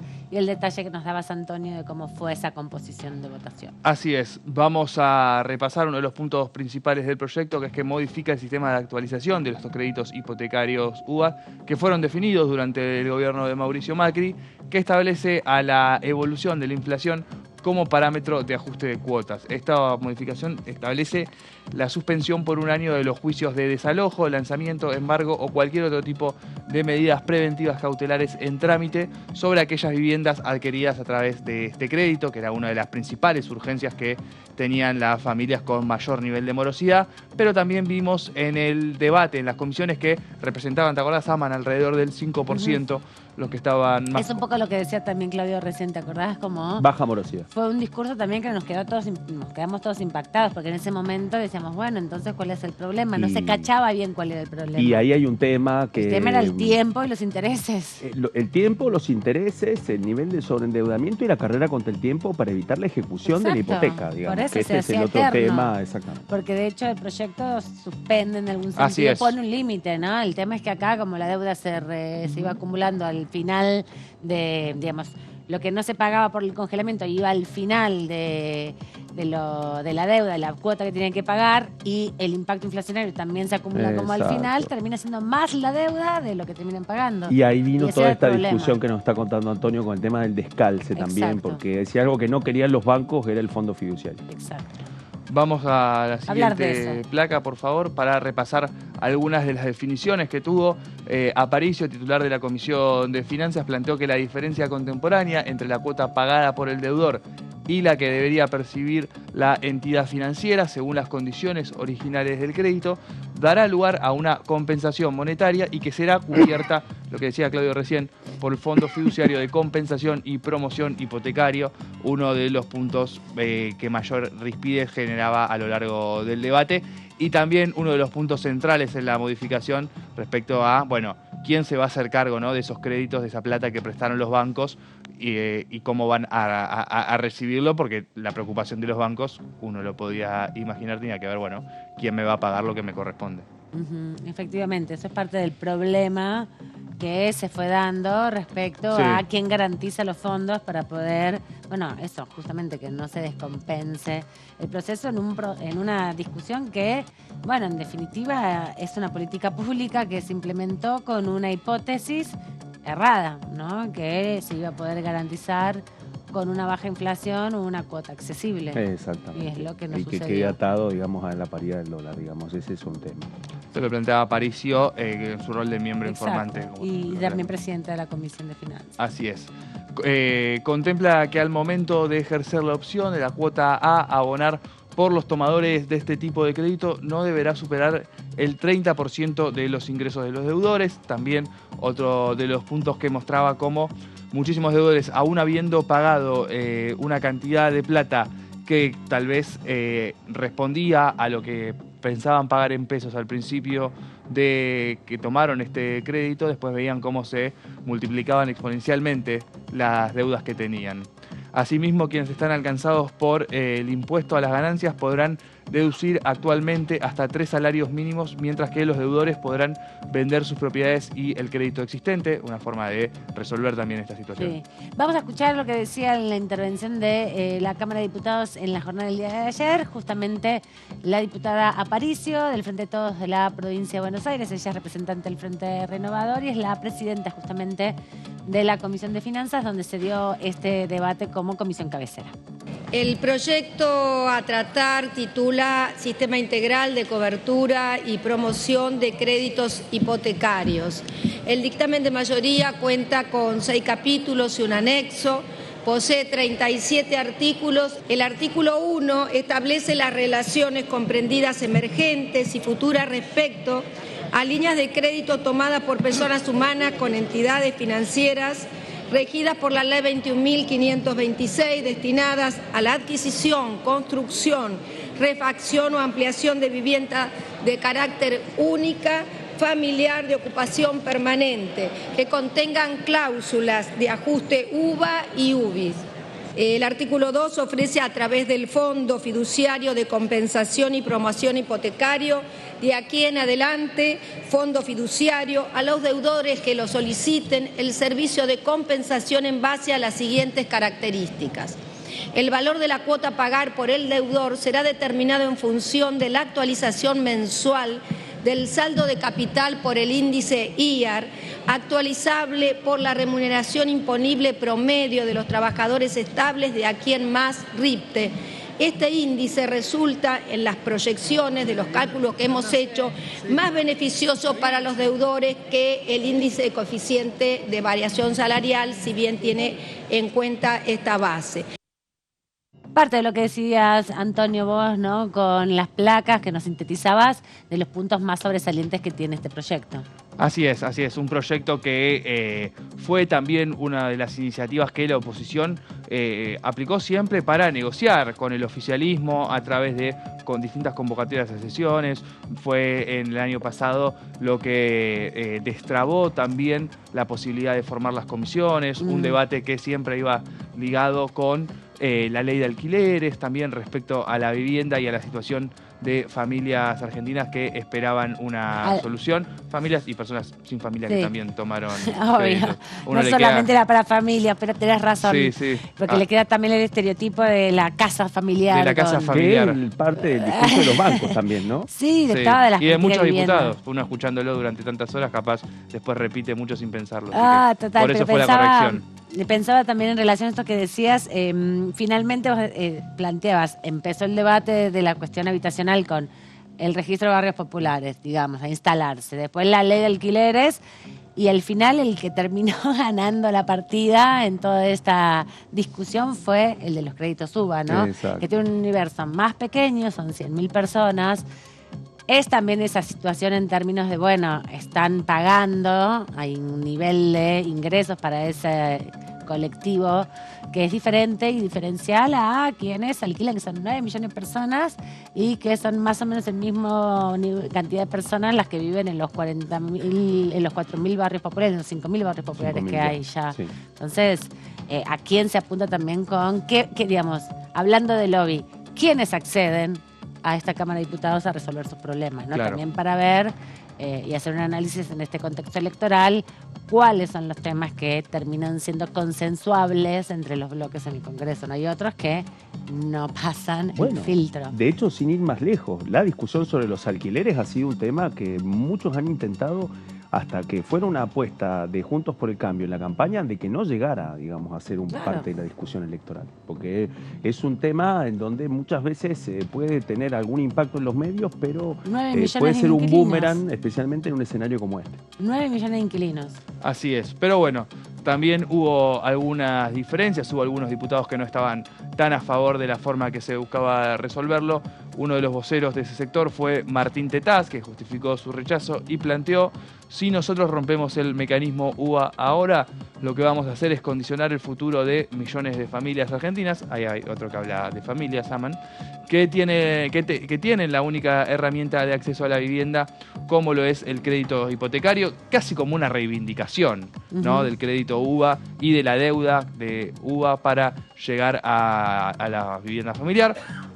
pero otro de su partido político, el radical Julio Cobos, uno de los defensores y uno de los que insistió demasiado en la Comisión de Finanzas y de Presupuesto y Hacienda para llevar adelante este debate, planteó: cuando escuchamos que el problema no está porque no hay morosidad, pero no existe porque tuvimos mucho tiempo la cuota congelada y porque lo último que deja de pagar una persona es su vivienda. Es decir, una forma de entender de otra forma cómo se da ese cumplimiento en muchísimos de los casos y por qué es baja la morosidad. Porque decía el diputado que lo último que deja de pagar una familia por el miedo al desalojo tal vez es la vivienda, ¿no? Exacto, ¿no? También ahí hay una pérdida de perspectiva en términos de lo que implican estas deudas en las vidas familiares, ¿no?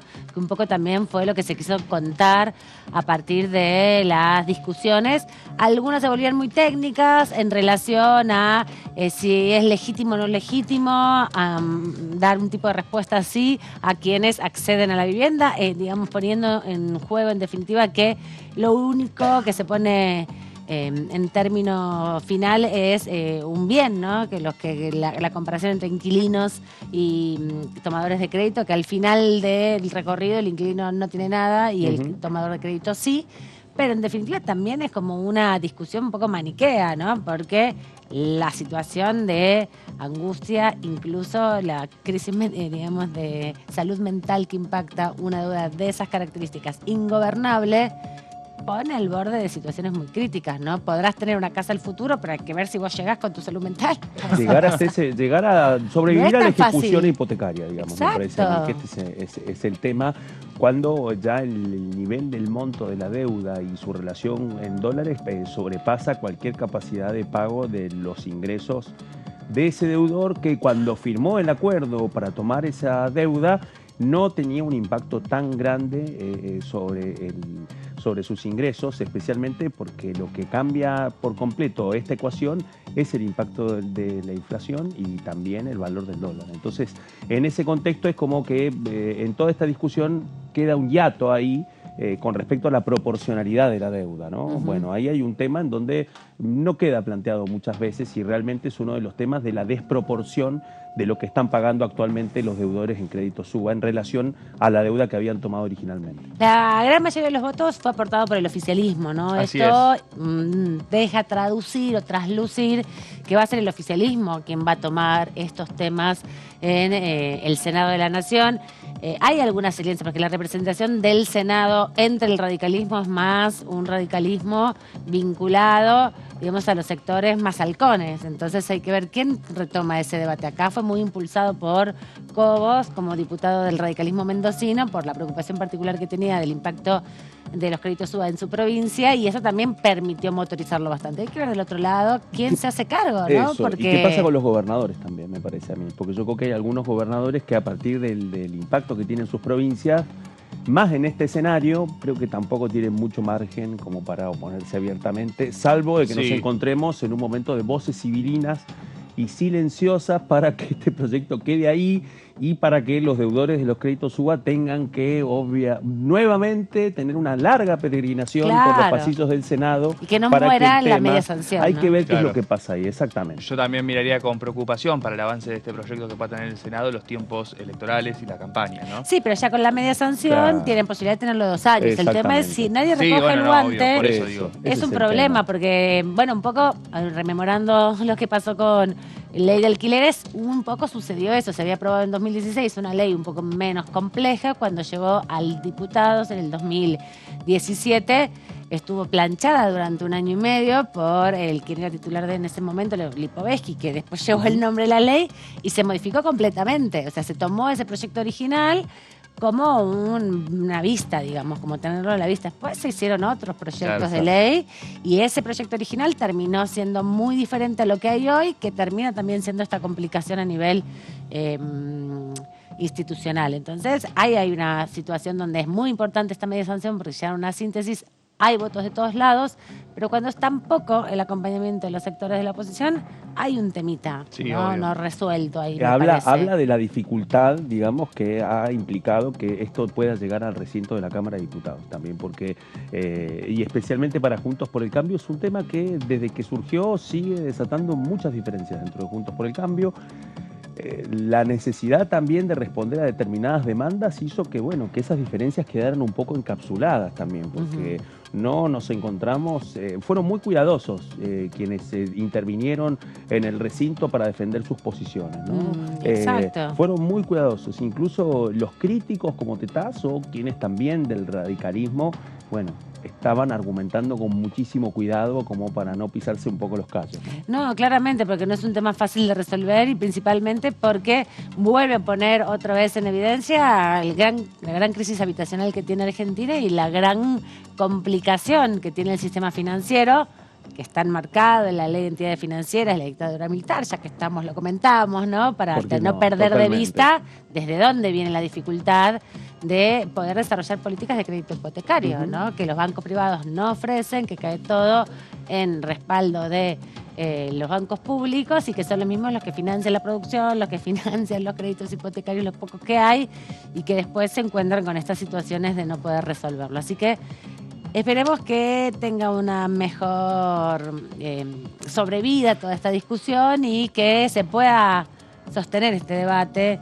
del otro lado de Pasos Perdidos, que viene muy trabada. La discusión no pueden lograr hacer una sesión hace bastantes meses también. Sí, en un contexto donde urge la designación de jueces y juezas en el Senado con bastante necesidad. Y son como 40 o algo así, como 80 los pliegos que ya tienen listos. Vamos a repasar la agenda, ¿les parece? Porque ya hay actividades para la semana que viene. No nos dejan terminar esta semana, que ya nos ponen un montón de cosas para la semana próxima. Lo habían advertido los diputados y diputadas. Recordemos que en agosto falta todavía algunas semanas, pero también hay feriado, entonces va a ser que se ordenen las actividades para la semana que viene y la otra. Vuelve la Comisión de Juicio Político al día martes a las 13 horas. Van a continuar con invitados e invitadas para esta nueva etapa de investigación que se acaba de abrir, que tiene que ver con la discusión o el análisis del proceso de redacción y de gestación del fallo que permitió la cautelar o estableció la cautelar para que se ajuste el índice de coparticipación de la Ciudad de Buenos Aires respecto a la absorción de la Policía Federal, algo que comenzó en el día de hoy. Ahora en un rato vamos a hablar con el secretario de la comisión, con el diputado Herrera, que en un minuto estará sentado aquí con nosotros para contarnos los pormenores de este debate, que tuvo muchos protagonistas de la oposición de peso fuerte y de la Ciudad de Buenos Aires. Pero hay más actividades, no solo el martes va a estar la Comisión de Juicio Político, sino que también va a estar el martes la Comisión de Energía, que va a retomar el debate en torno al gas nacional licuado. Esto va a suceder el martes 11, después del acto del 9 de julio, del domingo, donde se va a dar la inauguración oficial. Ya se abrió la canilla del gas por el gasoducto, que festejaban los trabajadores la conclusión de la obra, de esta primera etapa. Van a volver a hablar de este tema porque, finalmente va a venir Flavia Rollón, que es la secretaria de Energía de la Nación, y que la reclamaban muy enérgicamente los diputados y diputadas en el día de ayer cuando se discutía, antes de ayer cuando se discutía con Pablo González, que no les importó que viniera o no vinieran, los CEOs tampoco de YPF decían, no, queremos a Rollón, y va a venir. Sí, insistía Flavia mucho con Rollón, totalmente. Viene. Sí, es cierto que, también hay que tener presente que el presidente de YPF también dijo lo suyo. Por supuesto, dio mucha data. Defendieron el proyecto y, trataron de darle... si bien en este clima electoral estaba la insistencia de Rollón, por lo bajo los integrantes de la Comisión de Energía no perdían de vista que estaban, presentes. Los popes, los jefes, de la estructura protagonista de este proceso. Claro, que es YPF en todas sus distintas unidades de negocio, que tiene más de una, tiene varias, así que también con toda la discusión. Era una empresa la que vino, no el Estado. Claro, una empresa con mayoría estatal, que eso también fue interesante, ¿no?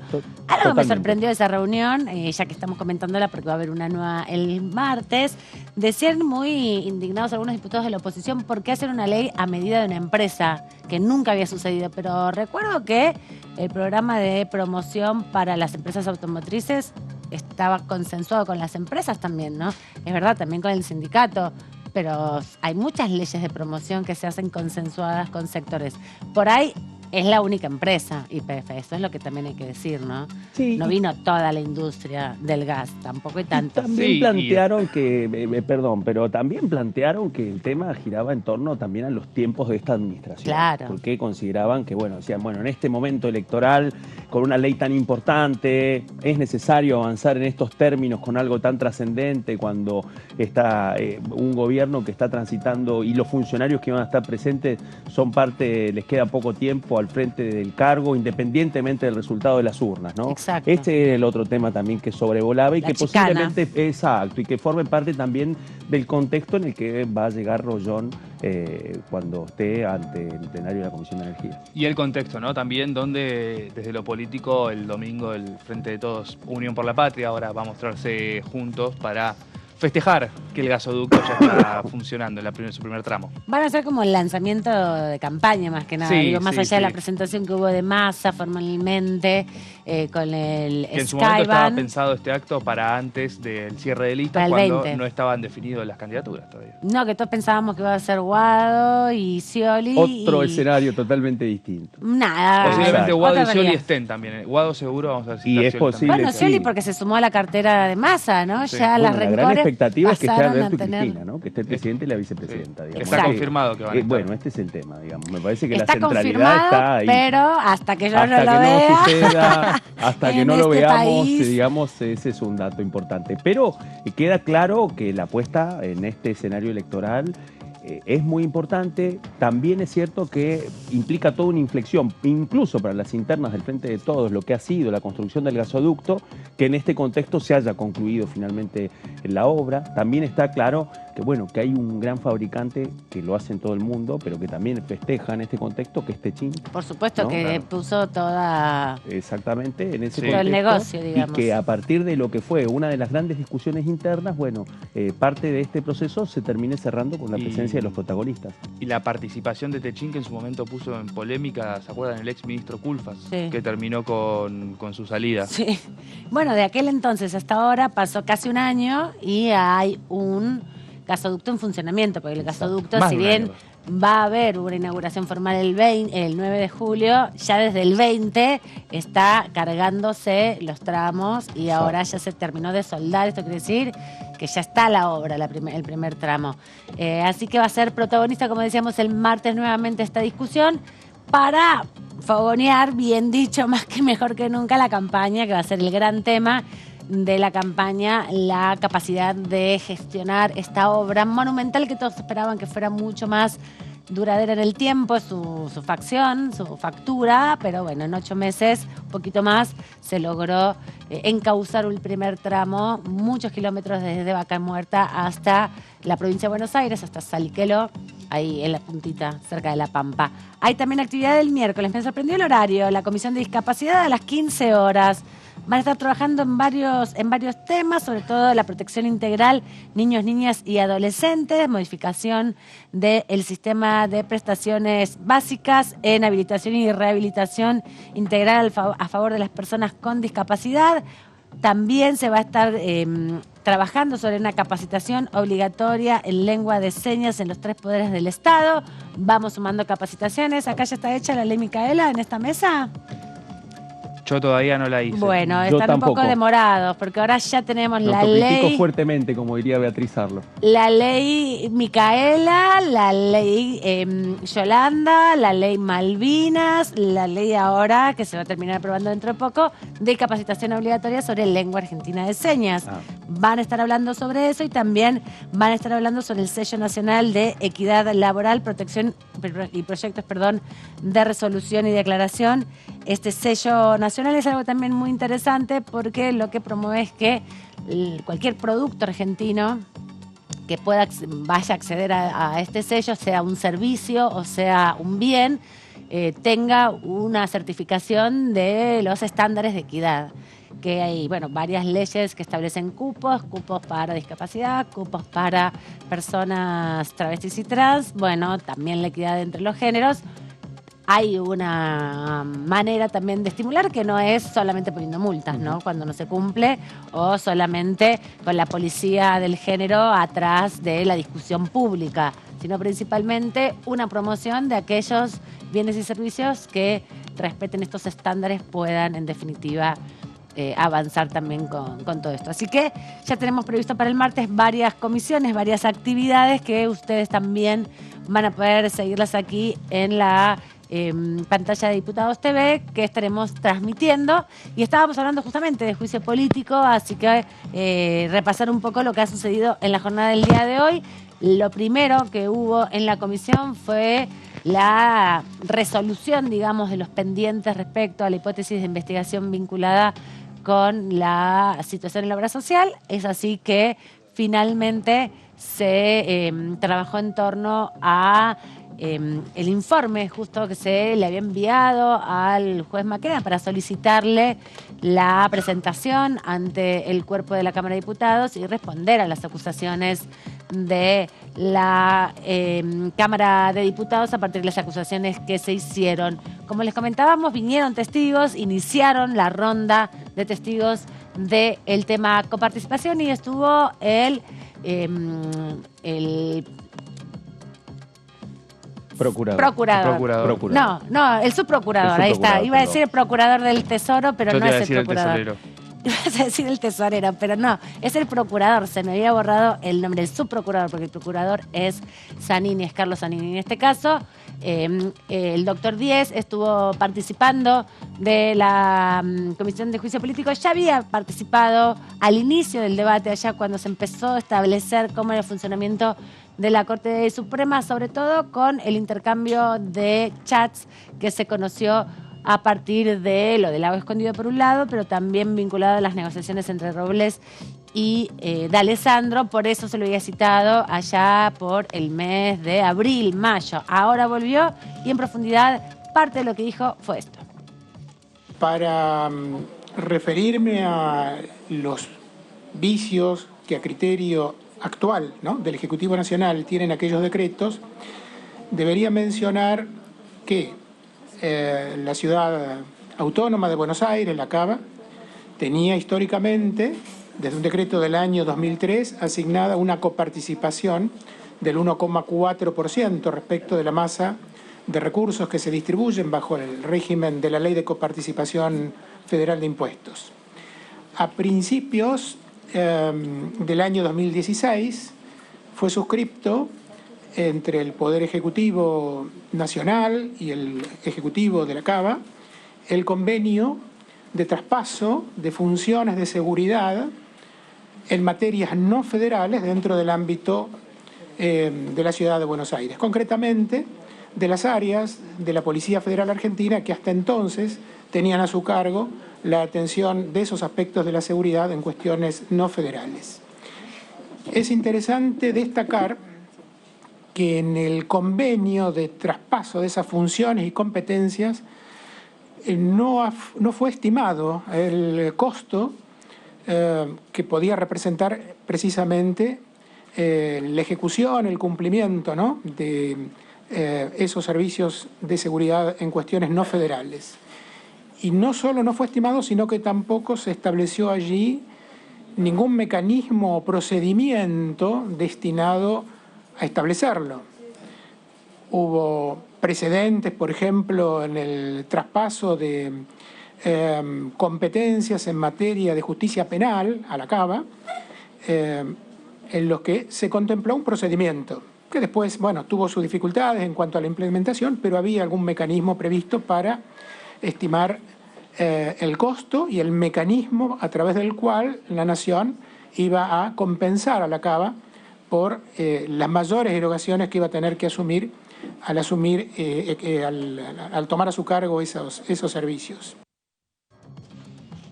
Varias horas estuvo el subprocurador Horacio Díez, el doctor Díez, dando, detalles de un movimiento de decretos, de decisiones respecto a la coparticipación, a la porción de coparticipación que decidió ampliar el expresidente Mauricio Macri a favor de la ciudad de Buenos Aires por el traspaso de la Policía Federal como competencia que debía asumir después de también un larguísimo tramiterío que se dio. Tenemos la posibilidad de hablar con Ricardo Herrera, diputado nacional de la provincia de La Rioja, del Frente de Todos, secretario además de la Comisión de Juicio Político. ¿Cómo estás? ¿Cómo estás, Amanda? ¿Cómo están, chicos, acá en el piso. ¿Cómo Todo están muy ustedes? bien. Acá tratando de cambiar el chip de obra social a coparticipación y tratar de hacer el esquema de todo lo que ha sucedido con esas cantidad de decretos y esas decisiones tan arbitrarias que se tomaron en el 2016, ni bien además asumió el expresidente Macri, ¿no? Bueno, hoy hemos tenido una sesión bastante interesante y bastante esclarecedora de juicio político, en donde el subprocurador, recién lo veíamos al doctor Horacio Díez, ha tenido una exposición ante las preguntas que se le formularon, donde ha dejado sentada cuál ha sido la posición, cuál ha sido el criterio adoptado, cuáles son las dudas que se han despertado después de una serie de hechos que han derivado, ¿no?, en la medida cautelar que ha motivado a su vez que nosotros hoy estemos acá con un juicio político a la Corte Suprema de Justicia de la Nación, ¿no? Así que ha sido bastante interesante, me parece que hay mucho por ahondar en esto ha sido muy esclarecedora. Tenemos que sustanciar a partir de la semana que viene, van a estar concurriendo también funcionarios, fiscales de Estado, el fiscal de Estado también, creo que la persona encargada de presupuesto de la Ciudad Autónoma de Buenos Aires, quien era en su momento la secretaria de Provincias y conocía muy bien Silvina Bataki, hoy presidenta del Banco Nación, van a estar siendo citados para la semana que viene, y también, ¿no?, los miembros de algunos funcionarios de los gobiernos de provincia, quienes se presentaron como amicus curiae en la causa coparticipación y no fueron tenidos en cuenta, ¿no? Más allá de que la Corte tiene esa facultad de llamarlos o no llamarlos, pero al menos notificarlos o al menos firmar el proveído de que había sido, por lo menos han sido tenidos en cuenta, ¿no? Y esto no ha pasado. Bueno, me parece que algo tenían para decir las provincias, ¿no? Y de esos diputados invitados que recién mencionaba, ¿dónde piensa que va a estar tal vez lo más importante, lo más jugoso, lo más complicado de este capítulo del juicio político? Digo, uno recuerda lo que fue traer a Tonón, por ejemplo, a declarar. ¿Dónde piensa usted, adelanta, que va a estar la piedra en el zapato? Claro. No, creo que hoy se ponía en duda, hoy los miembros de la oposición, algunos pretendían argumentar que una detracción semejante de fondos por parte de esta medida, ordenadas por esta medida cautelar dispuesta por la Corte Suprema de Justicia de la Nación, no afectaba los fondos enviados a las provincias, ¿no? Y me parece que ahí la semana que viene tiene que estar puesto de manifiesto, va a estar puesto de manifiesto el perjuicio que se le causa. Porque, mire, la plata es una, los fondos son uno, la nación recauda, y esa recaudación, ¿dónde invierte? ¿Dónde va a invertir la nación? La nación invierte nuevamente a través de un mecanismo en las provincias, ¿no? Al tener una medida cautelar o que ordena que una masa de dinero o una determinada suma de dinero vaya a la Ciudad Autónoma de Buenos Aires, obviamente que es una masa de dinero que se resiente y que dejan de percibir las provincias. Y que las provincias tienen, es interesante, hoy hablaba con un asesor, es interesante la formulación de la denuncia de la provincia de Catamarca, que pone de manifiesto lo que percibe, lo que deja de percibir en concepto de coparticipación, o cómo se afecta o cómo se ve afectada los fondos para estas provincias, ¿no? Sobre todo para provincias como la nuestra, como la provincia de La Rioja, como la provincia de Catamarca, donde hoy le escuchaba a una diputada también de la oposición decir, bueno, pero miren que hay que tener cuidado con esto, porque si cambia la mirada o si cambia el criterio en el próximo gobierno, podríamos decir que estas provincias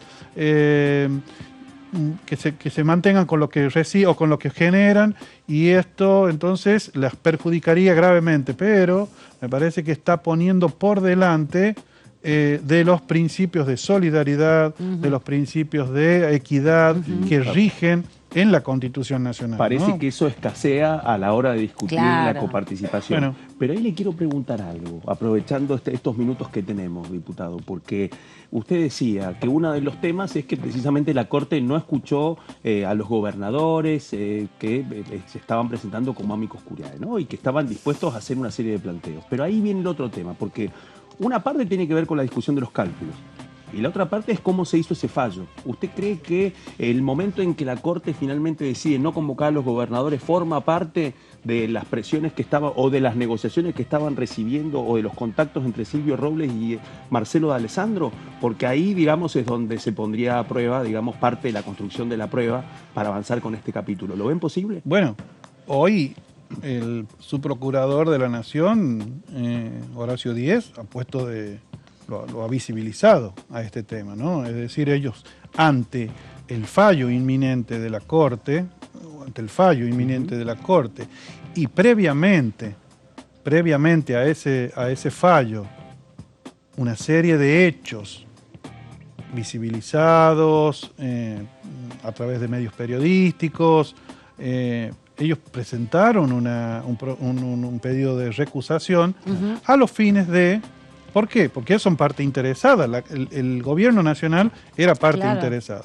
Es decir, miren, estamos viendo cierta relación, cierta connivencia entre el poder político de la Ciudad Autónoma de Buenos Aires y el poder judicial de la nación.